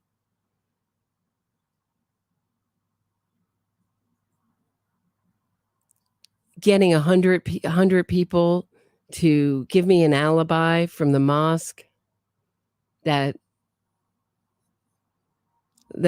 they were like, no thanks when they found out more details. They were like, we're not going to go commit perjury for you, dude. Sorry. But they were prepared to testify per his defense team and give him an alibi. 100 people. Say all these things because, to move on to the 11th thing we're asking, did Ms. Murphy promise Kelly that she would convince the Attorney General's office to support the motions that he would be filing? Was Murphy involved in discussions and or strategizing at the Attorney General's office regarding responses to and challenging the September 22 vacature proceeding? Was Ms. Murphy involved with the discussions and or strategizing at the Attorney General's office regarding the response to the 2022 joint filing of the motion for post-conviction testing? And what was the extent of Ms. Murphy's involvement in the discussions and or strategizing at the Attorney General's office regarding appeals in the Syed case between 2016 and 2022? We're asking that he look into those emails that can't be disclosed. We're asking that he look into communications that can't be disclosed. We're asking that he interview the Deputy Attorney Generals who are filing motions in this case about what their discussions were with Kathleen Murphy regarding strategizing. And then finally, we're asking that this investigation should include questioning of Mr. Stephen Kelly. When did Kathleen Murphy contact him about representing young Lee and challenging the vacature proceeding? Did Ms. Murphy provide guidance to Kelly on how to challenge the vacature outcome using notification? Did Ms. Murphy promise Kelly that the Attorney General's office would support the motions that he would file? And why did Kelly not disclose any of this to the court? And to be clear, the reason why we're asking the Office of the Attorney General, Mr. Brown, to open an investigation, because there's no one else in the state of Maryland we can appeal to. Typically, the Attorney Grievance Commission has what's called the Office of Bar Counsel. And the Office of Bar Counsel is charged with authorizing investigations into misconduct committed by attorneys in Maryland. And currently, there is no Bar Counsel assigned in Maryland. There are new nominees being considered now by the Attorney Grievance. So no one to report Erica Sutter and to. And this judge, what a sus judge to meet in secret and go along with this fraud. So they're playing offense, because once they have to present their evidence, and once people start looking into how this was done, this is what this is starting to look like to me, a preemptive strike. But this is a multi-billion-dollar movement, just a movement to end the life without parole for killers and to get soft rulings and teen killer friendly laws on the books is a $1 billion movement. So this is you got to think the ACLU, all the different innocence projects, national, local, all the ideologically aligned. It's a multi-billion dollar movement. When are they going to be investigated? Because they got a great front. We're out seeking justice, right? Commission, but the selection process is slow. Additionally, the finalists selected to the post of Bar Counsel must be confirmed by the Maryland Supreme Court. The previous finalist selected by the Attorney Grievance Commission was rejected by the Maryland Supreme Court. And we can't go to the U.S. Attorney's Office, the federal government in Maryland, because that office is conflicted in any investigation of Kathleen Murphy and Kevin Urich's misconduct in this case. And the reason why they're conflicted is because Kathleen Murphy's spouse, he is currently working at the U.S. Attorney's Office in Maryland as a high-level assistant U.S. attorney. So to go briefly, he's a high-level attorney. Oh, corruption at the highest levels of government, all against Adnan Syed. And did you hear the mention of the Supreme Court ruling? Right at the end of almost a 2-hour press conference, he finally mentions that the Supreme Court of Maryland looked this over and determined that he was given a fair trial, affirmed his guilt. Just some headlines from some local publications about the Bar Counsel finalist says he was rejected by Maryland Supreme Court. So this is the person that we would have gone to with these complaints, with this evidence and this information. And this is from July 2023.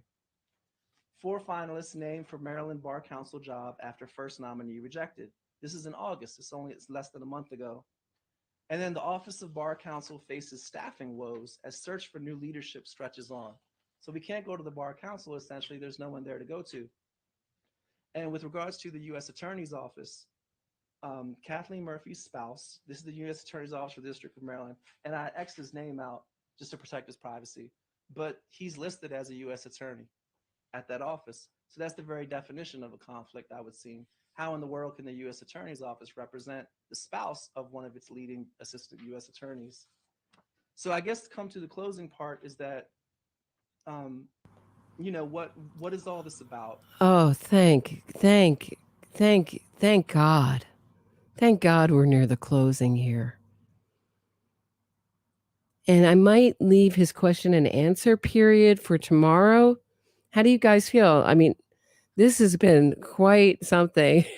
If you're interested, or maybe I'm not even sure if I'm going to cover it at all. But if you're interested, I can cover it in another live. I think we're when he finishes up, I think I'm going to end it here. And thank you guys. If you've listened since the beginning of this epic stream, thank you so much. Please hit the thumbs up, share this episode, subscribe to the channel, support the channel. The only channel talking about innocence fraud. I'm it for YouTube. Because we're Regularly, certainly. Except for the few people that I've schooled on this subject and who's gone on to talk about it, which really does please me. making claims and we're providing evidence that Kathleen Murphy and Kevin Urick, 24 years later, are working so hard to protect this conviction. They're working so hard to not be held accountable. They're doing all this stuff behind the scenes. And what it's all about, what we believe is this, that the state of Maryland did something, the Maryland Supreme Court did something that is extremely unique in the history of our country. And that retired Hartford State's Attorney Casilli disbarred over handling of Memorial Day murders. And this is from October 22nd, 2021. It's only 2 years ago. So just to read briefly, Maryland's highest court has disbarred retired Hartford County State's Attorney Joseph Casilli for withholding exculpatory evidence that surfaced in a 1981 double murder case and lying about it over the years. And the gentleman who was in this case, his name was Mr. John Huffington. And he's a very dear friend of our families. He's someone who's always supported us and he's believed in us. And he's just offered his help and assistance like so many other. So they're friends with other killers who've gone out on grifts. That's what happens with this. The movement gets them out and then they go right back into it and they hang out with a bunch of other people who've gotten away with murder. And then they go on tours, speaking engagements. Amanda Knox is getting $10K a pop, blood money from the murder of Meredith Kircher. That people have. So Mr. Huffington spent over 30 years in prison for a crime he didn't commit. And he was fortunate enough to have representation. They filed a grievance through the Office of the Bar Counsel. And it took a while, but it's made its way to the Supreme Court. The Supreme Court reviewed all the information about Mr. Casilli, and they decided that he deserves to be disbarred. And it's one of the most rarest things that have ever happened, where a prosecutor was disbarred for committing Brady violations, for withholding exculpatory evidence and lying it over years. And we believe that that's the reason why Kathleen Murphy and Kevin Urick are continuing to this day to use their associates, to use their anyone who supports them, anyone who's their surrogates, to essentially keep this case as a conviction, which harms us, which harms my mom. See, this is what he's doing. Even if you think I'm guilty, think about my poor mother. My poor mother who hustled up people to give me a fake alibi and commit perjury. They wouldn't do it, but they came close. Right? Well, I was throwing away Heyman's body like a bunch of trash. Cold ground, leaving her there all alone. How many people would do that to even to an animal? What a sicko this guy is. Which causes a considerable amount of pain to my mom, to my dad, to my brother, and to me.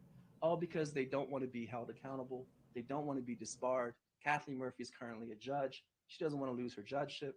Kevin Urick is currently whatever it is that he's doing. And so we believe that, that's the reason why they're doing what they're doing even to this day.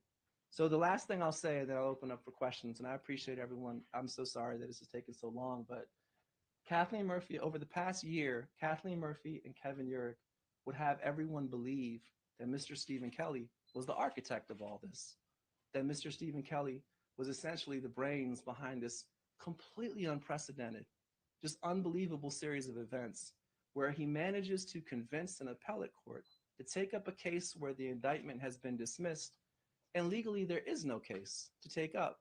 And Judge Berger, he very emphatically talked about this in his dissent opinion, that Stephen Kelly is the person who was able to convince the Attorney General's office to file the same briefs that he was filing, that he was able to convince the appellate court to do something even more unprecedented, to reinstate a life sentence to reinstate a conviction, to reinstate my conviction based on the issue of notification. Nothing to do with the nature of the case itself. So they would have us believe that Stephen Kelly is the one who was capable of doing that with nothing else going on. So I just wanted to very briefly play. This is Mr. Stephen Kelly, and this is his presentation to the court. I'm just going to play about 2 minutes of it. The appellant. So my first question is that your argument why this case is not moot is because you say that a non-pros is a legal nullity because there's no authority to non-pros from a defective vacator hearing.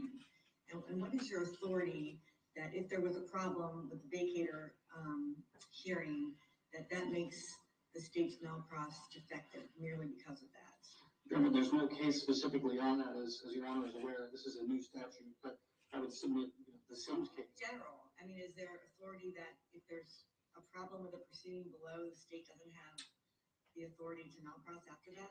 The Sims case, Your Honor, which clearly states that. This case talks about being on appeal. Because this grift is new. We've never had DAs acting in the interest of a criminal defendant before. Where are you going to find those cases to support your argument? This is a totally new phenomenon. Thanks, Equal Justice Initiative. Thanks, George Soros. Thanks, George Gascon, for this brilliant idea.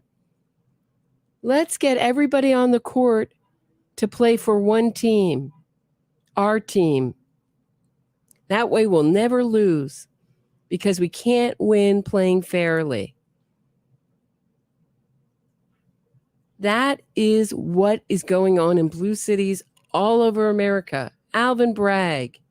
Remember Chesa Boudin? He was such a disaster. He got recalled. Pray that that happens with George Gascon. Please support McKinney's campaign in LA for DA, a really good district. I think he would make a fantastic district attorney. But this is all over. Larry Krasner in Philadelphia.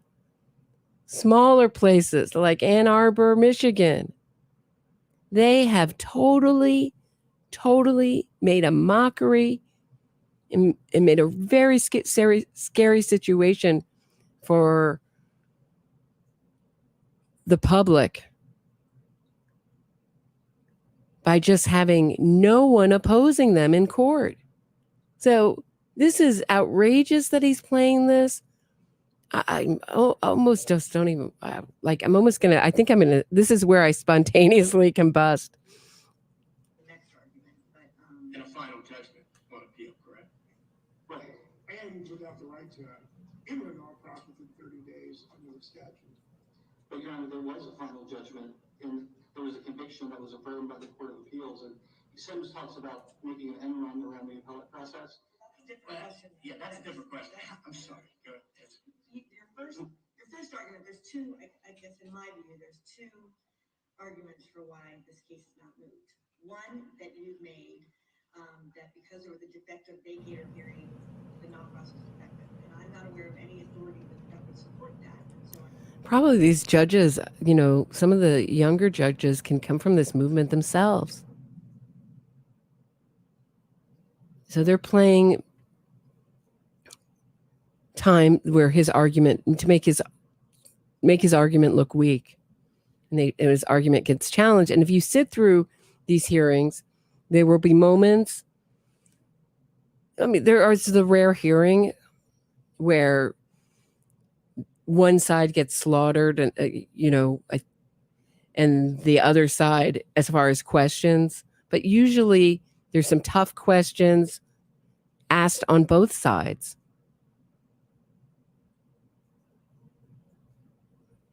That's when you have this is a rare moment where in Baltimore where you have opposing sides facing up against each other, not just two defense attorneys in court talking to each other.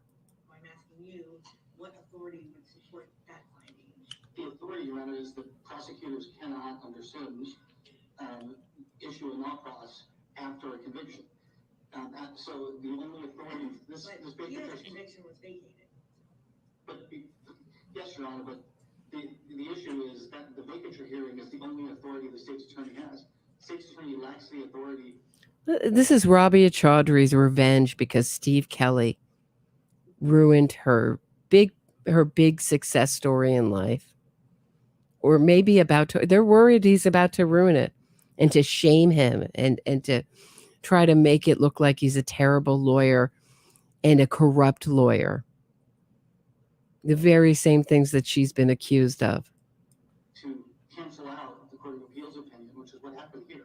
Well, don't they have authority under Maryland Rule 4333I, post-disposition, to take action within 30 days of the granting of the vacatur?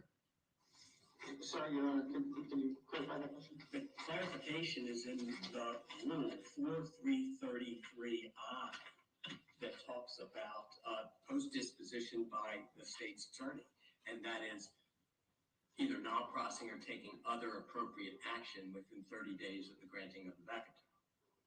Right, and Your Honor, that comment, you know, It's not a comment, it's a rule. It's a rule. It's the rule that we're here on. And my question to you is, why isn't it? See, when you're in court, it's a kind of ear you develop for this kind of legal argument and legalese. When I first went to court, I was so overstimulated. You really can't hear anything. It's not hard, but you just sort of develop as the more you go, an ear to listen to this stuff. So I would think that most of the public can't even hear or understand what's going on, especially when we're just looking at a clip. And we've been listening to Adnan Syed talk for close to 2 hours now, and we're exhausted. So I would think that really this is about making playing the part in court where Steve Kelly looked dumb.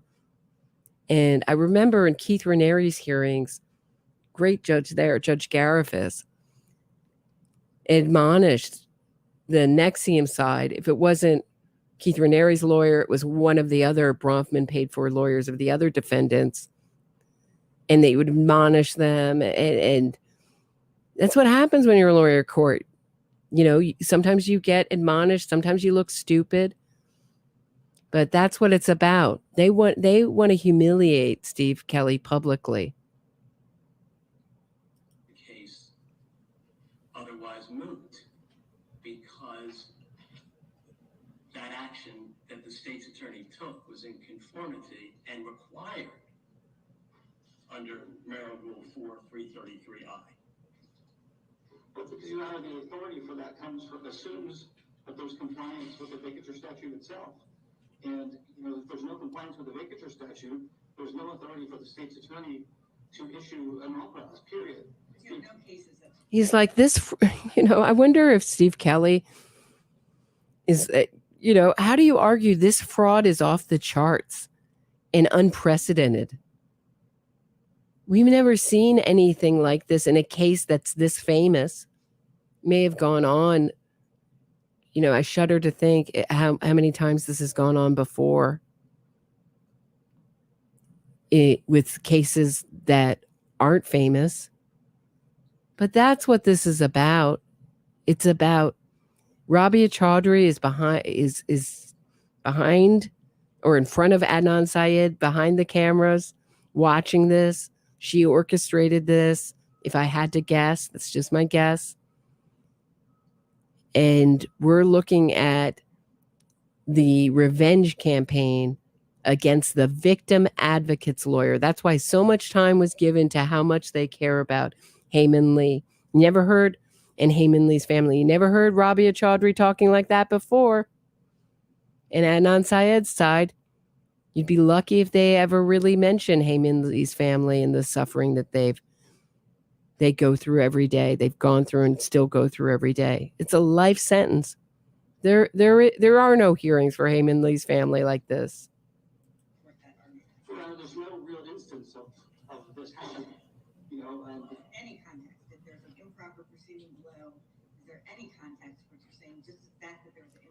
This is just ridiculous. I think I'm going to stop it here, guys. I mean, this is just absurd. It's hard to hear. And it's just Adnan Syed and trying to gaslight the public into thinking he's an innocent man. And I'm sure he's frustrated with himself that he couldn't whip up some tears for this.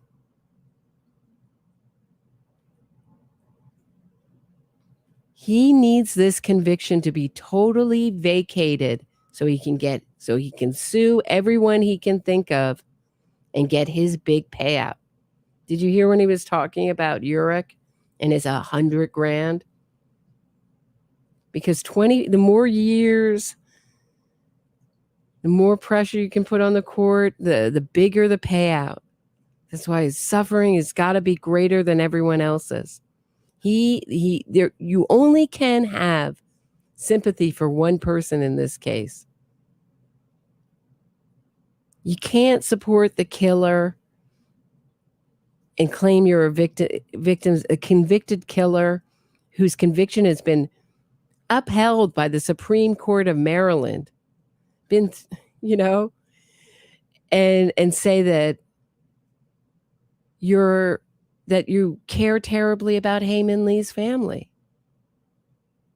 Just can't in this case. Not in this one.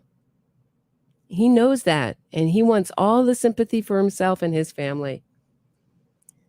And he wants to get paid like any grifter does. So that's what I have for today. 4 hours and 1 minute. A marathon. If you've been with me since the beginning, I have to say again, I think we're soulmates. All right. See you back here next time. Have a great one, everybody. Thanks for listening. I appreciate it. Adnan Syed, I hope you go back to prison. I don't care that you were young when you committed this crime. I think you're dangerous killer. Rest in peace, Hae Min Lee. Hae Min Lee family put out a quote and said they said, I think this is at the sentencing, they said the beautiful song of Hae Min Lee was Silence Forever by Adnan Syed. See you next time, guys.